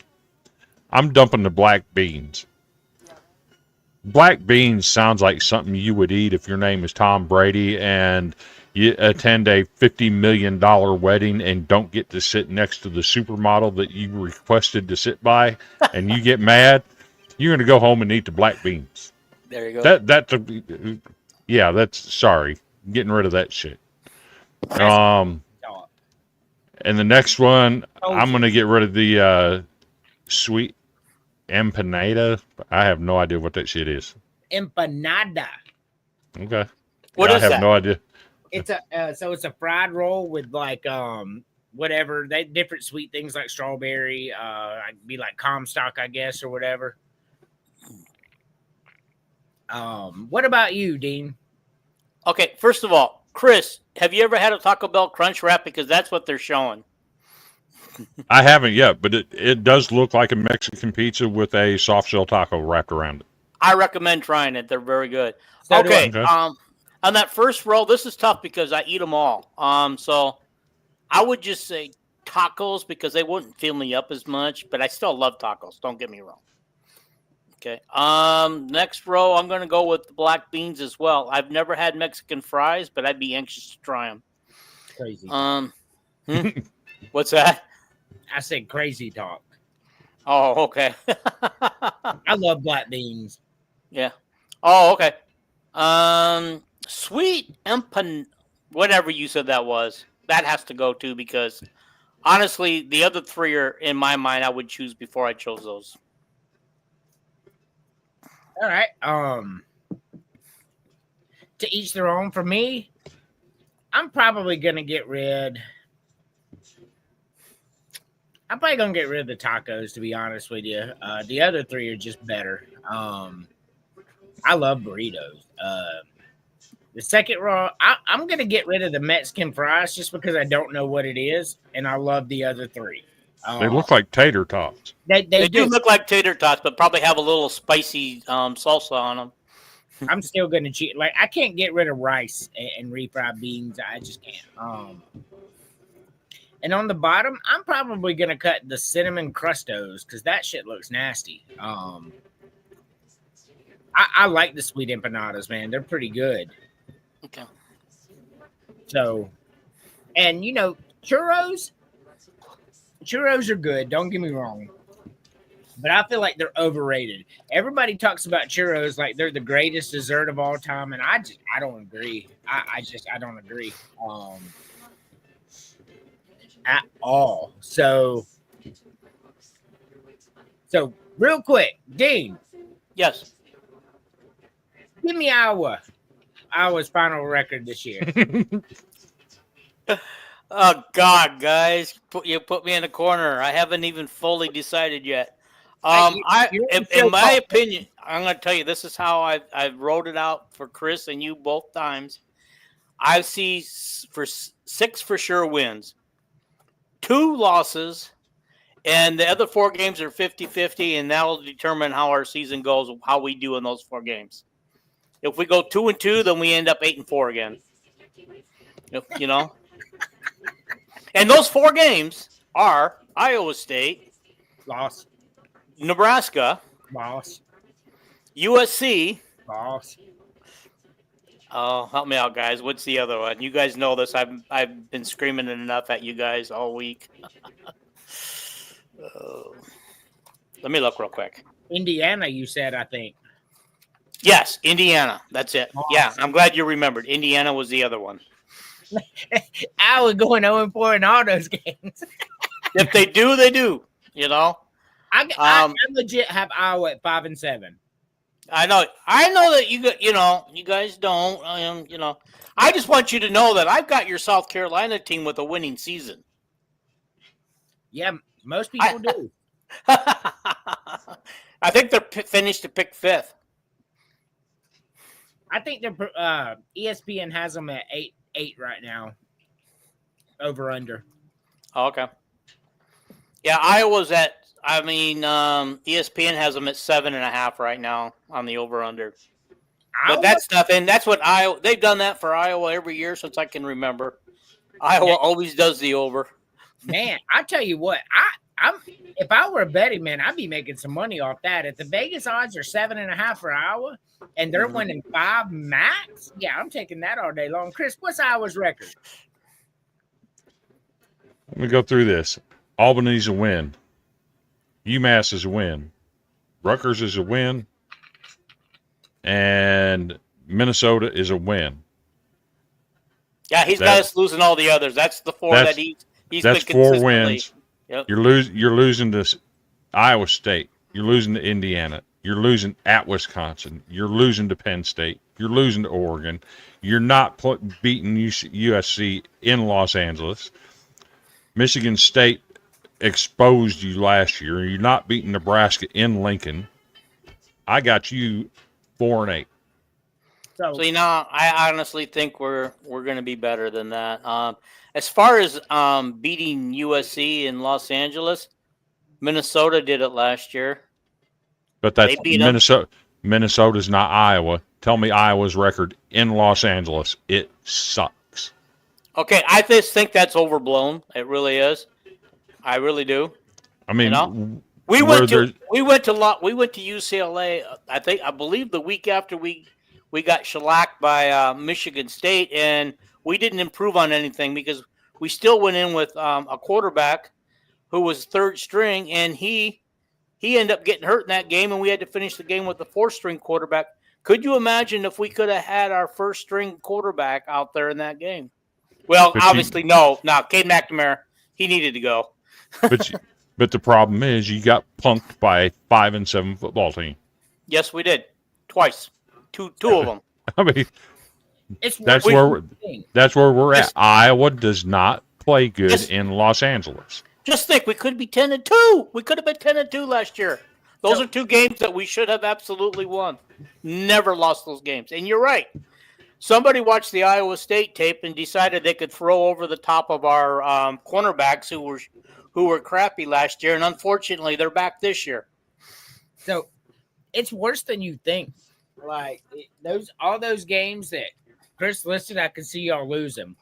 And on top of that, a Rutgers led by Greg Schiano is not going to be no pushover either. Like they're going to be disciplined. They're gonna run good plays, clean football. And it could be a very bad year for Iowa because of the way the divisions are set. Used to be set up in the Big Ten. Iowa rarely played Rutgers since they joined the league, and I believe every time we're undefeated against them, and I believe we have blown them out both there and at home every time we played them. So here's my thing: Iowa can be 4-8 or 3-9, and not be a bad football team. It's just the schedule they've got is not conducive to having a better record. Now, if you replace some of the teams with the Northwestern or Purdue, now we're talking a different story. But that's not what you got. Then we get called the fake ID of college football again. So I'm looking at that schedule, and I agree with Chris. I think it's going to be a rough year. Like that's a tough schedule. And like I said, not to say Iowa's a bad team. It's just that schedule for this Iowa team, that's brutal. Yeah, no, you replace a couple of them teams with, like I said, a Northwestern, a Purdue, and all of a sudden you're looking at something completely different. No, I don't disagree with you. That's the reason why I said that. 4 of those teams, I thought were 50-50 because I think all 4 teams could be anywhere from, 6-6, 7-5, 8-4, because I believe they're all equal right there. It just depends who gets the lucky bounce, who gets the referee calls, and what the turnovers are, because it always comes down to turnovers, apparently. Turnovers play a huge part of the games. No doubt about that. Yeah. How many good teams have we seen lose because they just turned them? What about when when 2019 South Carolina, who was a 3-win team, beat the eventual national champion Georgia Bulldogs that year because Israel Makumu had 3 interceptions that game. You throw 3 turnovers against a team in the SEC, you taking an L every time. Classic case of that happened in Nashville last year.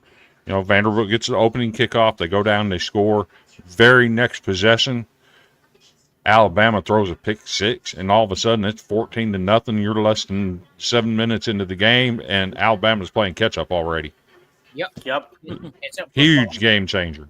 Was. All right, Chris. Pick 3. Pick 3. Yes. Give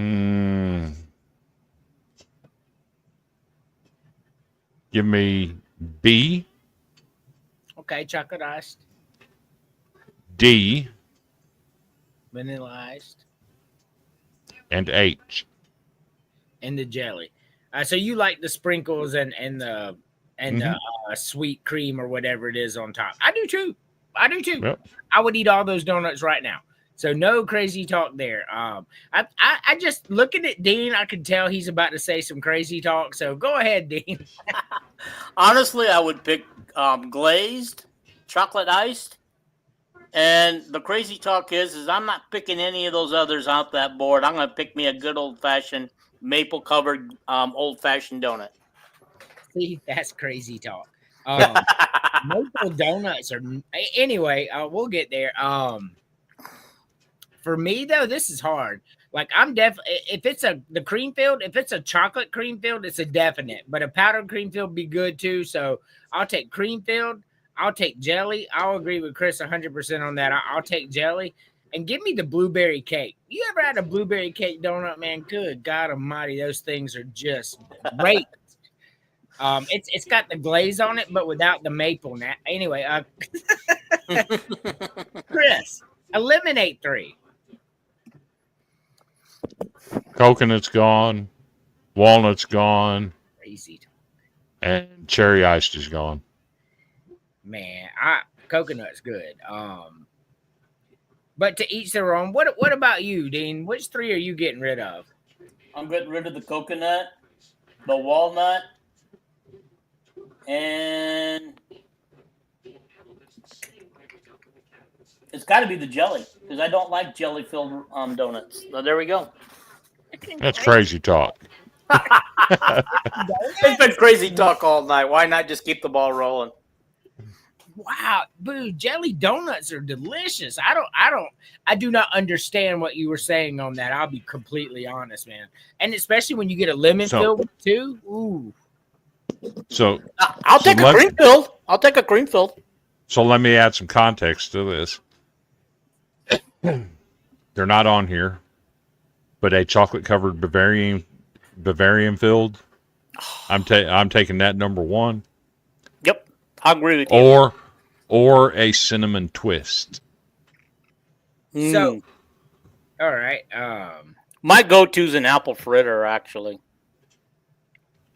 All right. So, Bavarian cream would be the very first thing I voted off this list. Really? That Boston cream, Bavarian cream bullshit. Like, look, I remember when I was a kid, I ordered a chocolate cream filled donut with the white crap. Man, I was a size like 5 years. I took a big bite of that yellow, nasty pudding bullshit. That shit would be gone. See, I'm the same way with the white filling.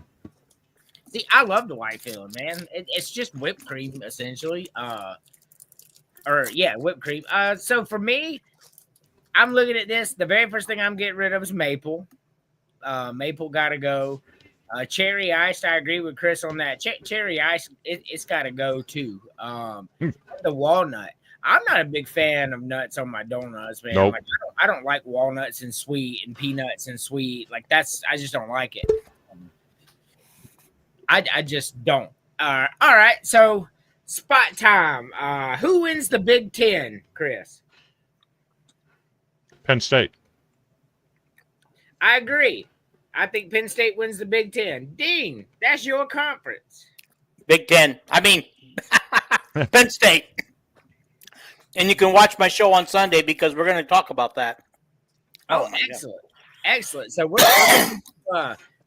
we're gonna do this one real quick, and then we're gonna have our final subject because you know we're approaching the 2 hour mark. Not that I care, but I'm not trying to keep y'all all night. Chris, pick 4, and shout out to the 60 people watching right now. I appreciate that. Pick 4, Chris. Oh, God. It's hard. Milk chocolate, mint, turtle.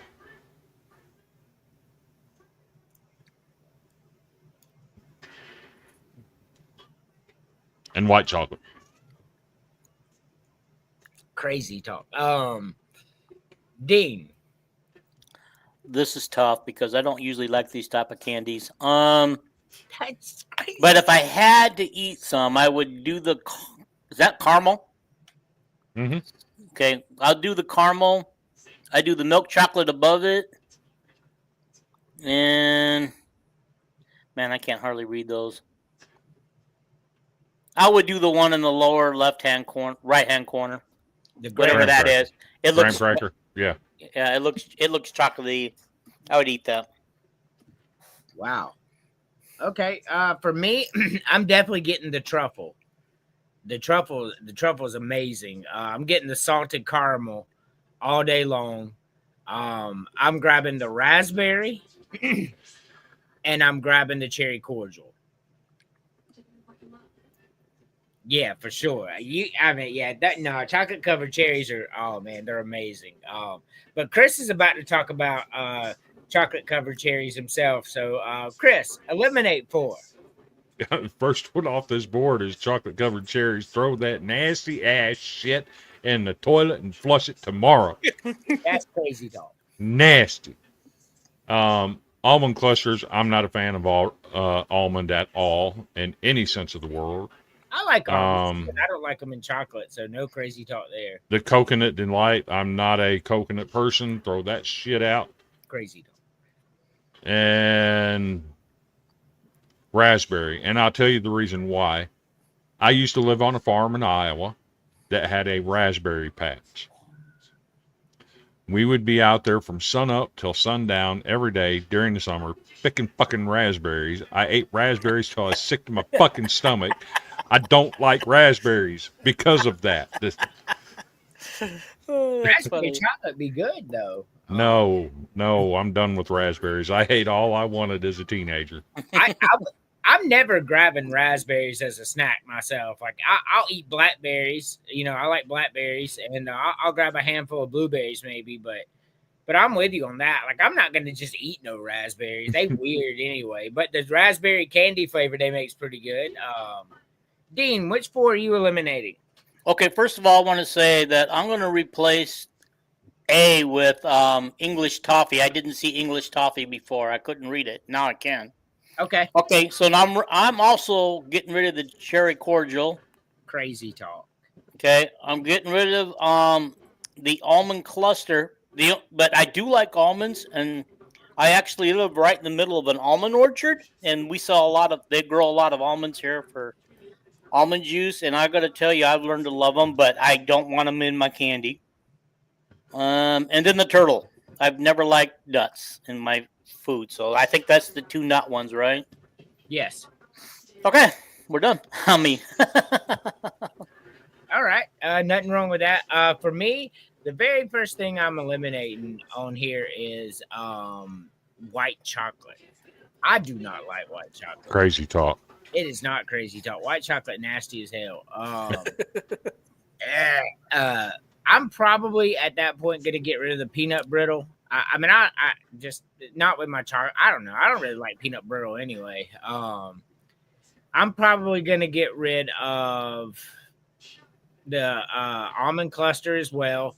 I agree with Chris though. Those turtles are good. Like I don't know what it is about the way they make those, but I'm not getting rid of the turtles. I like those.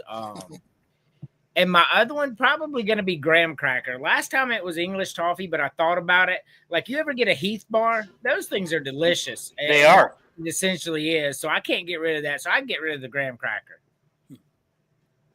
So let me ask you this. do you like the frosted graham crackers where you get the graham cracker and you put the chocolate in the middle or the white frosting or whatever in the middle, and you make like a sandwich out of your graham crackers with the frosting in the middle? Hell yes. Kind of like s'mores. Yeah, without the marshmallows though. I don't like s'mores. Like I'm not Yeah, a graham cracker guy. Gotcha. Okay, that's fair. I don't really like marshmallows that much either, to be honest. Marshmallows just don't do it. Like the little mini No. ones sometimes, but like big marshmallows, no, I don't like that shit. But like there's a snack that you take a graham cracker and you put chocolate frosting or white frosting on it, and then you make like a sandwich out of your graham cracker. Those are pretty good. That's what I'm thinking when I see that graham cracker chocolate. Yeah, I'm not. I get it. I'm just saying, like, if I'm eliminating something from here, like I love the creams; those are good. Cherry cordials, I love them. Raspberry, I love them. Coconut, I love it. Nougat, I love it. Mint, I love it. Turtle, I love it. Salted caramel, peanut butter, freaking love peanut butter. I mean, it's just process of elimination. Dean's like, I don't really like chocolates like that, and I'm like, man, is there anything on this list I wouldn't fucking eat? I noticed a trend there, Andrew. What's that? Because even on the donuts, you said the jelly donut was the best. Yeah. And now on the chocolate, you're taking the cream and the you just like biting into things that squirt juice in your mouth, right? Oh my God. Hey, look, I like fruit flavored stuff mixed with chocolate. Like if you do chocolate strawberries and stuff and chocolate blueberries, that shit's amazing, man. Chocolate strawberries do taste pretty good. I have to admit that. You ever got that bag? I don't know what it's called, but it's chocolate covered blueberries. Man, that stuff is good. I can't imagine. Oh man, and then you dip your strawberries in melted chocolate and then eat. Oh, But that's different than biting into something and all that juice running. No.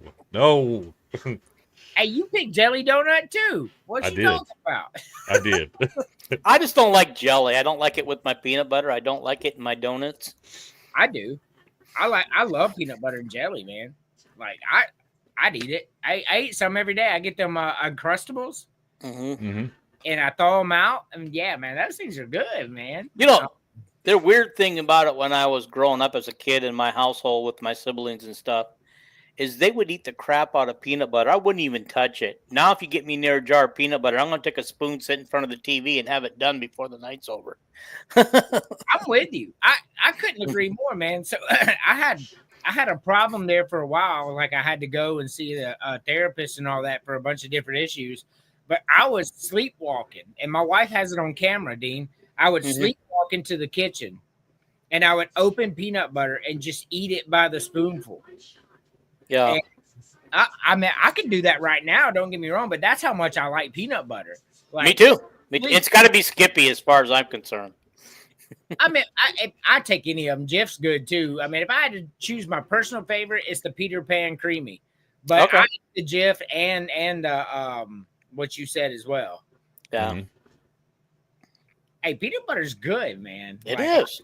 So I can eat the peanut butter and jelly sandwiches just plain or toasted. If I toast it, I'm putting the butter on it and then putting the peanut butter and jelly on. Oh, so good. See, I don't like butter and peanut butter mixed together. And I'm gonna work on. I don't know how to do it. I don't know if I have to submit the information to AI or to Grok or whatever to get an image made. But I have a thought in my head about a graphic of pick one in each row. In the top row, you have like strawberry jelly, strawberry jam, strawberry preserves.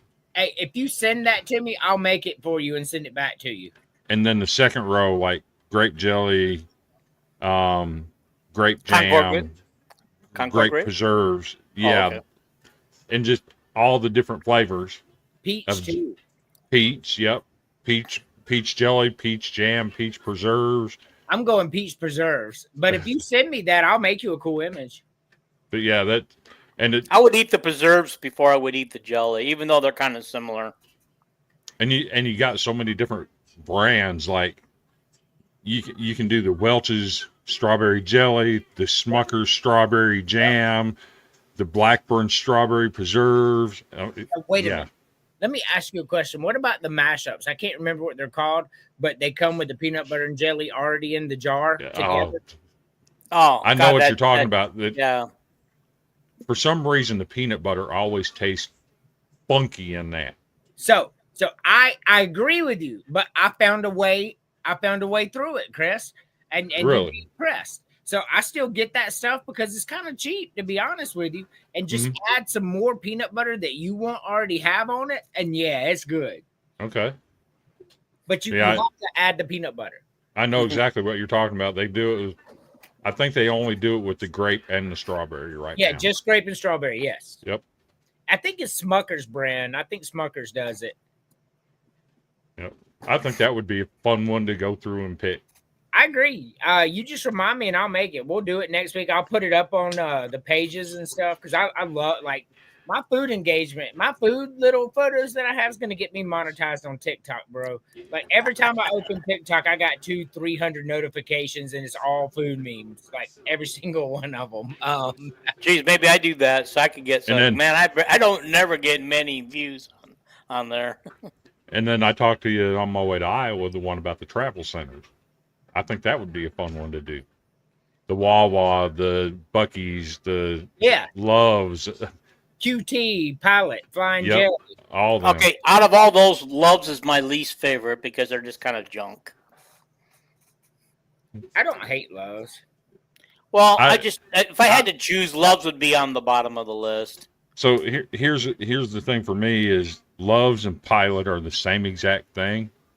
But I would pick the Loves over the Pilot because I feel like the Pilot is a dime store version of Loves. Mm-hmm. So I'll be honest with you, Chris. When we travel, I look for Pilots because if you go in a Pilot, those bathrooms are always clean.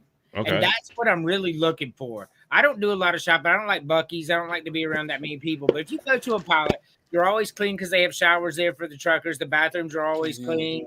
Mm-hmm. They always got, if you want to drink real quick, they're right there. They're small. They're not like where you got to go to half of the other side of the store and then stand in a line of 112 people. If you go into a Pilot, man, you use the bathroom, buy what you want, you're back out on the road in 5 minutes. That's why I want to tell you something. My wife and I coming home from Ventura a couple of weeks ago, we stopped at a Pilot. I had my choices of what I wanted. I'll go into Pilot. I would have got to tell you that was the junkiest, dirtiest place, and the prices were high, and the food that they promised to have out there ready to eat were not ready to eat, and yeah. But Loves is just, it depends on what Loves you go to. A lot of the Loves I've been to are just small convenience type stores. But there was one where I lived for 15 years, and when I lived in Hubbard, 12 miles down the road, there was a Love's travel stop there. That one was a little better. It was more what I would expect it to be. Because it was attached to a restaurant, they didn't sell any hot food. No crazy talk, man. Love's is besides Buc-ee's, because I don't like being around that many people. Love's is going to be pretty close to the bottom of my list too. I agree with you. I went to last winter. I went to my Buc-ee's for the first time in Denison, Texas, and I was overwhelmed by it. I just eventually told everybody, "I got what I want. I'm just going to sit in the car. You guys all take your time." I think that would be a fun discussion to go through, like travel centers and stuff like that. Yeah, because there's so many options out there. Yeah. TA, you left off TA. TA's one. And don't forget the one on I-80, the world's largest. I-80 truck stop. Yep. Mm-hmm. So I've already sent that to you in a private chat, Chris, and I'm gonna make these. So if y'all have ideas like this, y'all see what I do on social media. Like it's either sports or food stuff. So if y'all have some cool ideas like that, send it to me, man. I'll make the meme. I'll upload it on my stuff and I'll send it to you, and then you can upload it or whatever you want to do with it. Like I love it. I think travel centers is a fun one, get a lot of engagement. I saw one the other day, a meme. It said like drop one 90s TV show, and it was just list of every 90s show that you love. Oh God. I mean, yeah. I think I'm gonna do that. I'm gonna do something like that. I'm gonna put one for a TV show or movies together for you. I just saw Superman today. If you guys haven't seen it yet, I don't really recommend it, but that's fine. I'm hearing there's a lot of complaints about Superman and Smurfs. Well, I don't know. I haven't been to the Smurfs, but I was a little disappointed. It just wasn't the Superman I remember. And honestly, it wasn't as much about Superman as it was about the characters. And well, and that's a problem too, because people go to action films for the action. They don't care about character development. Even in Spider-Man, like they didn't really tell you a lot about MJ. They were just all of a sudden together because you already know the story of Spider-Man and MJ. So if it's about a story that, that's crazy. It's like James Bond. Make a good plot, but it ain't got to be a long story. I want to see these motherfuckers shooting people and using special gadgets and jumping out of airplanes. You know what I mean? What's that show with that guy? He's got like 3 movies out where he just walks in and he's shooting everybody everywhere he goes. The whole movie's shooting, killing people. I can't think of the name of it. John something maybe? John Wick? Yeah, that's it. I've watched all 3 of those movies. Man, I thought, God, is there anything other than shooting and killing people? I've only seen the first one, and that's probably where it'll end for me. Like the Bourne Identity. My dad loves the Bourne Identity, and he loves the movies you just said, but I'm just not into them. For me, I'm a James Bond guy. Like, give me James Bond. Give Mission Impossible movies with Tom Cruise. I love them. Like, that's my kind of action film. I like sports films, true story sports films. About people I've heard of and true stories. Anyhow. Yes. So, I like that too. He read my message. Yes. So, we'll do that. Look. What was the message? Is it something I could have seen? No, he's just giving me ideas for stuff to do. Oh, okay. Alrighty. I miss By you. the way, your wife misses you. She misses us. Peanut butters, because you got your Jif, creamy and crunchy. You got your Skippy, creamy and crunchy. I bought my wife Teddy's today. Teddy's peanut butter. Peter Pan, creamy and crunchy. It's so many different peanut butters. There is. You know what? And creamy is the superior peanut butter. I don't see how people eat crunchy peanut butter. It don't make any sense. No. Can't eat it. Eat it. Especially for an adult. Like, for me, I have bad teeth, right? And it's just from years of abuse and neglect, right? But brush those teeth and you wouldn't have them being bad, dude. But for an old person that has bad teeth, or somebody that's got false teeth, like dentures, or God, I can't even think of what they are, like partials, eating nuts and stuff, and it getting underneath your plate, and I can't do that. Give me the cream. No.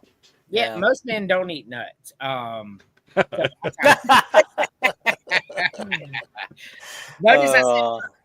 out to the 64 people watching, man. That's awesome. Like, I really appreciate that. We've been 12 reactions. We've been on here for 2 hours, and they're still with us. I can't believe it. Yeah, man. I got a pretty good base on X, man. They show up, and they don't do a lot of comments, but they watch the show and they send me some feedback afterwards, and I love them. That's why I keep saying I love y'all. So I really appreciate that. We do really good. We'll be hit and miss in the off season though, Dean. Like sometimes you'll look up at that counter, there'll be like 7 people watching for the show. And then sometimes during the regular season, we'll look up, there'll be 1,500 people watching during the season. So it's just hit or miss. I had to transition this show into more food and movies and music and video games simply because the second college football was over.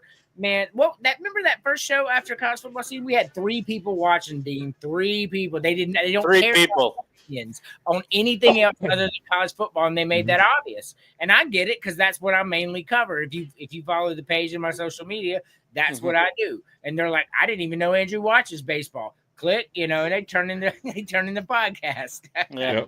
Sadly, I just looked on my YouTube page. We've only got 1 viewer on my page right now. Hi to the 1 viewer on my YouTube page. Glad you're here. Hey, look. Hit that subscribe button while you're there. If it makes you feel better, I got nobody watching on my YouTube page. James has 1. So Yeah, so I want to go ahead and throw that out there. Like my YouTube page is really new, but it's doing really good. Like I've had it a month, literally a month, and I'm up to 106 subscribers. I've had 2-3 videos that have hit like 20, 30,000 views, and Oh, so really? pretty tough. You need to send me the link so I can follow you too. Yeah, I will for sure. And don't forget, you got to follow me. Are you following me? Yeah. Okay. Sure. Yeah. So let's go to our final subject of the day. You know it. Oh, Lord. You know it. For Sunday. You know it. Oh, Lord. You know it. For Sunday. You know it. Oh, Lord. You are here. James Fender, man, we love you. So James Fender is the most loyal viewer I have. Watched it since my very first show. So my very first show, I had one person watching, and I think it was him. I really do. James has been a good one for us too. Yeah, he shows up and supports, man. We love James. He's a big Florida State fan. Gives me a lot of trash because before the season last year, they were preseason number 10. They were. And I said before the season started, Florida State's going to win 2 games. And everybody trashed me for it. At the end of the season, Florida State won 2 games. I'm like, I told you. This is the same team that went undefeated the year before and didn't make the playoffs. That's because they used mercenaries. And then when the season was over, the mercenaries were gone. They had a bad transfer portal. And we seen what happened when you don't. That's why Ohio State and Alabama and Georgia and Clemson, that's why we all in Penn State, we talk about them because they recruit from the bottom up and then get pieces to add. So they have their core. That's why they're successful. But that's why teams like Florida State, who had no core, put a bunch of mercenaries together, played a real team and got thumped by 60 in a bowl game, the Sugar Bowl. I saw what they were, and Mike Norville's a fraud. I wish better for James than Mike Norville. I really do. It's just too bad to see teams like Florida State fall on hard times because, that one time they were year in and year out, they were one of the top teams in the nation. Doesn't break my heart. I'm a Gamecock fan. Well, that's true. You're in the same league, right? So now, you're in the ACC, but still. So when Andrew talks about Jay Norville is a fraud, he goes out and hires all these mercenaries to come in and play for him, right? And then when they were gone, they were bad because they didn't have a foundation. That's why, and I'm not just blowing up my team here, that's why I would prefer a guy like Clark Lee, who's learning from Kirby Smart and Ryan Day of building it from the bottom. You get your core in there that want to be there because they want to be there. Yep. And then you go out and you use the portal to fill in gaps, right? Yeah, that's exactly what Iowa does. And I was worried about Clark Lee because the same year Florida State went undefeated, Clark Lee and Vanderbilt went 2-10 and lost 10 straight games at the end of the year. And that's when you start to worry, does this guy really have it? And then he told 6 starters on that team, hey, there's not going to be a place here for you next year. You've got to go. Your attitude sucks. We have to change this culture. And that's the difference between that and a Mike Norvell who doesn't change the culture versus a coach that's willing to do it. Hey, Chris, is Mike Norvell related to Jay Norvell? No. No relation? No. Okay. You said Jay Norvell. Yeah. You said no. I just asked if Mike, because he said Mike Norvell, and I just asked if they were related to Jay Norvell. I don't think they are. Okay, Jay Norvell is I believe, at Colorado State. He used to play for the Dallas Cowboys, right? Yeah, and former Iowa player, and once coached, I think, at UNLV. I'm with it. I think Florida State. I think they take a big leap up this year. I think we can see them at 6-6 based on their schedule. That's where they live until Norville's gone. In my opinion, I don't think they're going to get much better until he goes. Well, then he won't be there much longer because Florida State won't put up with it. No. Some of these schools, like Nebraska, who fell on hard times, they basically got rid of a couple of 9-win coaches who win 9 games a season because it wasn't good enough for them, and look what they suffered for years until they made a return last year to the Bulls. Yeah. Nebraska sealed their fate when they fired Frank Solich after winning a national title as an assistant coach there and going 9-3, and they fired him. Right. And they did the same to Bo Pelini. Yes. Bo Pelini, was he after or before Mike Solich? He was after Solich because after they him. fired Solich and brought in Bill Callahan. He sucked. Then they brought in Pelini. Yes. Yeah, Pelini, he lost his job because he lost to Iowa because Iowa's not on the same level as Nebraska, as the athletic director at the time said. We have to evaluate where they're at and where we're at. They're not where we're at. So it's not the same thing there, though, because at Florida State, you went to, you had Jimbo Fisher ruin your program and then bounce out. And then you hired somebody who was not ready to take on a university like Florida State. Mm-mm. And then you bring in Mike Norvell, right? And then you go and spend a bunch of money to put this team together for him. And they were doing it dirty because the rules weren't open at that point. They were doing it super dirty. And then when the bowl game came, all the mercenaries like, shit, I'm not going to get injured for you. And that's when you don't have culture. And that's what Chris is talking about. There's no culture there. They ain't going to play.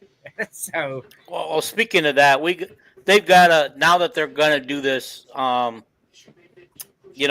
this money coming to them, they've got to make these guys employees of the university. They need to make them sign contracts that you will play in the title games, you will play in the bowl games. So that I do think you'll see contracts with the playoffs and all that, but I don't think you'll see it with the bowl games. I think if they're in the playoffs, they're going to play. They're not going to sit. When's the last time you saw a playoff team sit? Somebody sat last year during the playoffs. I think it was for Tennessee. Mm-hmm. Like, was it? Okay. Tennessee had several players threaten to sit out in the bowl game because they weren't getting played to play in the bowl game. Mm-hmm. Well, that happened the year that Tennessee blew out Iowa. Same thing. They had a lot of players sit out, and we thought we were going to boat run them, as you would say. And, of course, their talented backups were more talented than ours. You can say that we don't have proof they were dirty, but Jaheim Bell came out and said, yeah, I was in the transfer portal. I was all set to go to, I don't remember where it was. And then some dude from Florida State came by and handed me a bag with $100,000 and promised me one of these bags every single game on top of the nil deal they were offering me. That's dirty. Like, you know what I'm saying? And Tennessee getting sued. Woo, I love it. Chris, where can we find you? You can find me on the Golden Broom podcast. We will be starting season 4 tomorrow night. We are on all the socials, Facebook, YouTube, Twitter. We're going to drop our, both of us will have our own preseason top 10s next week or tomorrow night. And we have some huge breaking news for the Golden Broom podcast. You'll want to stay tuned for that. I don't want to release the details tonight, but it's massive. If you're a fan of the Golden Broom podcast, you're going to be extremely happy about this. Oh, I can't wait.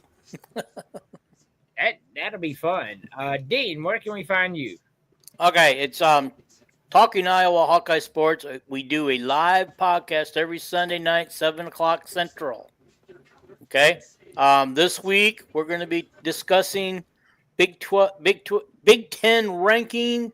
We're going to rank our Big Ten teams. We're going to rank the quarterbacks. We're doing a couple other things I can't remember off my head. And probably the last thing we're going to pick our villain from each team in the Big Ten. Who are most hated player we don't like, or coach.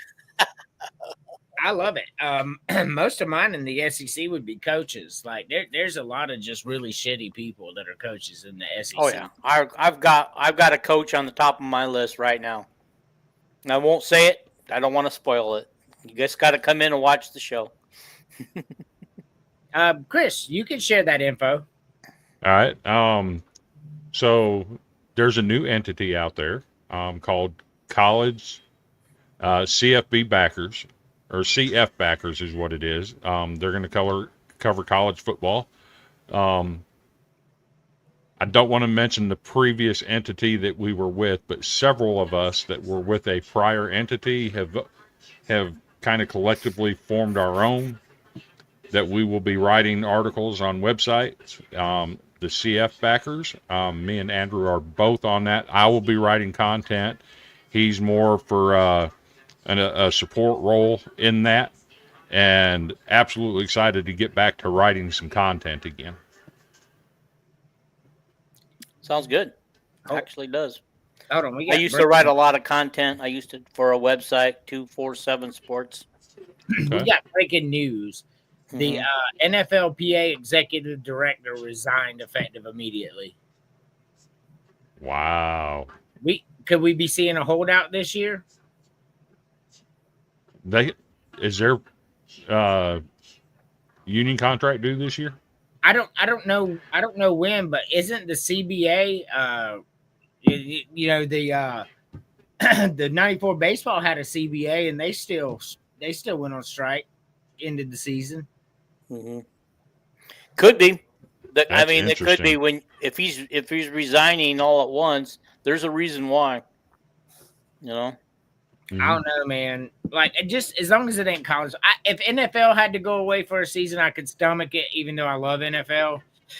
But as long as I got college, as long as I got college sports, I'm happy. Yeah, as long as I got college football to fill that void, whatever. So for us, you're watching Villains, obviously, Thursday night, 8:30. Friday nights, we got No Mercy Sports. Saturday, there's a show coming on Saturday. J-Ram show 4th and 25, but there's going to be a nighttime show coming. I think JT's going to host that. Draft Storm, I think he's moving it then. I'll have to get back with him. Sunday, Football Frame of Mind. Monday, we're bringing back Legends of the Squared Circle next Monday, so I'm excited about that. We're going to talk about some wrestling from the 80s and 90s, so that's going to be cool. Hey, Andrew, could you, like, on your web page or your Facebook page, publish all the names of who's and when they actually go live, so that we kind of get an idea? Because right now I'm kind of hit and miss when I just kind of depend on if something shows up in my feed saying, "Hey, there you are." But maybe if we knew the schedule, that's what I want to try to say: who's who and the schedule. Yeah, for sure. I mean, at least those that are kind of set, Yeah, I'll make a graphic for it. It'll be super easy. I already made a video for it, the commercial we ran. So I'll just make that into a graphic and I'll send it out for everybody. Tuesday, are y'all still going to do the broom on Tuesdays? For football season, we're moving to Friday nights at 8:30, which is kind of, James will get everybody fired up and warmed up, and we'll come in right behind you. Okay, there you go. For sure. Yeah, once football starts, we're gonna stick with our Sunday, Wednesday format. And then when basketball starts, I got to pick up a third night with Molly. We haven't figured out. I think she wants to do Monday, but we still got time to work on that. So, yeah, for sure. So a lot of our shows, we don't cover the same things. So like there's like, if you ever want to go on Dean, like during my show, like you have an Iowa fan base, right? Like, I'll be honest with you, my college football fan base is all SEC. Like I got a few Big Ten stragglers, a few ACC stragglers, but mainly SEC. That so it's not gonna be like we're competing with each other. It's just pulling more eyes in. No, it's just that we're limited on how many people can be live at the same time. And as you guys know, I ran into that a couple times where I couldn't get in because me and Cody will be covering college football from a 3-mile out view rather than a mile out view like Andrew does specific to SEC. We're covering it nationally. We're going to look at G5 schools. We're going to look at the Big 12, ACC. It's more of a open look. That's good. I like that idea. It really is. Well, that's not fair. Like during the season, I do a top 10. I do the picks of the week. But where he is right is I tend to do a lot of South Carolina, and a lot of Vanderbilt because these are the people that are on our show. So it is a SEC heavy show. Oh yeah, and as it should be. Now ours is when we do it, it is obviously Iowa and Big Ten heavy, but we also on a national scope we pick 10 games each week that we pick and we play against each other on who's gonna win them, and those are national games as well as Big Ten games, and so we do bring in a little national talk, not much, but we do talk about on the national basis because Iowa's not there yet. They're not up there with the big boys, so you got to discuss the big boys once in a while. So Wednesdays we will be bringing back Divine Battlefield. We'll be doing that Wednesday nights, which is our faith-based show. Jesus is King, and that's the truth. But we're gonna rebrand it. So here's why, real quick. So we were doing like a real serious like discussion on the scripture that we chose or whatever. The problem with that is if you want preaching, you'll go to the church and listen to somebody who studied it forever and all that. So what I wanted to do, and I sent it to Brandon, what we're going to do is we're going to do Bible stories, like pick a scripture and talk about it a little bit. But like David and Goliath, for example, and we got to get a new name for it. But like that's what's keeping us up. We're looking for a name. But David and Goliath, so we'll talk about that and like the comedic aspect of it. Like take David, like, all right, David, there's your guy, go get him. David walks out there. Probably back then he's probably about 5'3", 5'4", because people were shorter back then. And the Giants probably 6'8", 6'9". So there's energy for what he's looking at. Like, could you imagine? Like they tell you, get him. Like, David's thinking, man, I'm so glad the Lord's on my side here. So we're going to kind of do it from that aspect. And like Aaron, Moses' brother, funny guy, met God himself and then made the people a golden calf. But yeah. That's too bad. I would love to watch your show. Too bad that I'll be on probably at the same time you are, at least. I'll be going on an hour earlier than you, but who knows? As far as Divine Battlefield? Yeah. You usually go, 8:30 or something? I usually go about 7. We're going to go at 9. You're going to go at 9? Yes. Okay, perfect. That means I'll definitely be in an hour before you. Yeah, so Brandon's an hour behind me, so 8 o'clock works really well for him because he's got kids and all that. So, and for me, like, I got the little one here, but like he's asleep. If he wasn't asleep, he'd just be sitting on me being part of the program right now. So, except for when Emily's around, he just goes 8 notes with her. He does. He does. He's talk- all over here. Like she would tell me, man, he's been wild all day, blah blah blah. Like he's such a monster, and like you see it on the programs, like he's wild. So, and I shit you not, you can ask Emily next week. I come home, Daddy, he hugs me. We come in here, he sits in the bed beside me. He'll grab his little phone or watch what's on the TV and just cuddle up to me, calm as can be. I love you, Daddy, and just sit there till he goes to sleep. Oh God, but I want to thank y'all. I appreciate it.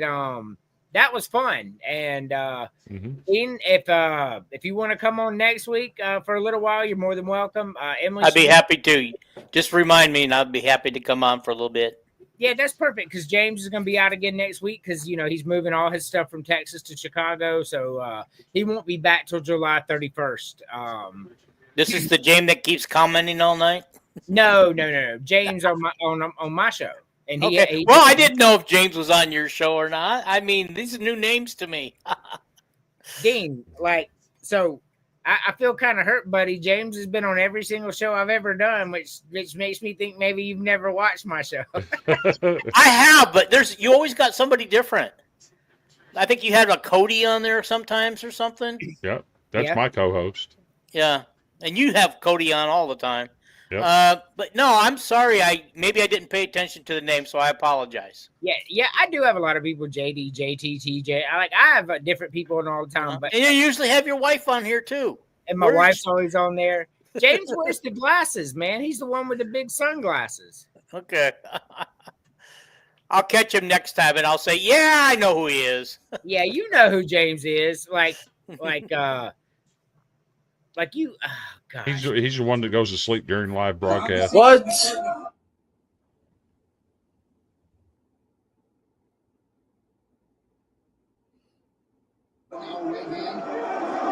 Just missed with the knee. Bobby willing to stand in the pocket. Now he's getting the timing. Yep. Good left hook.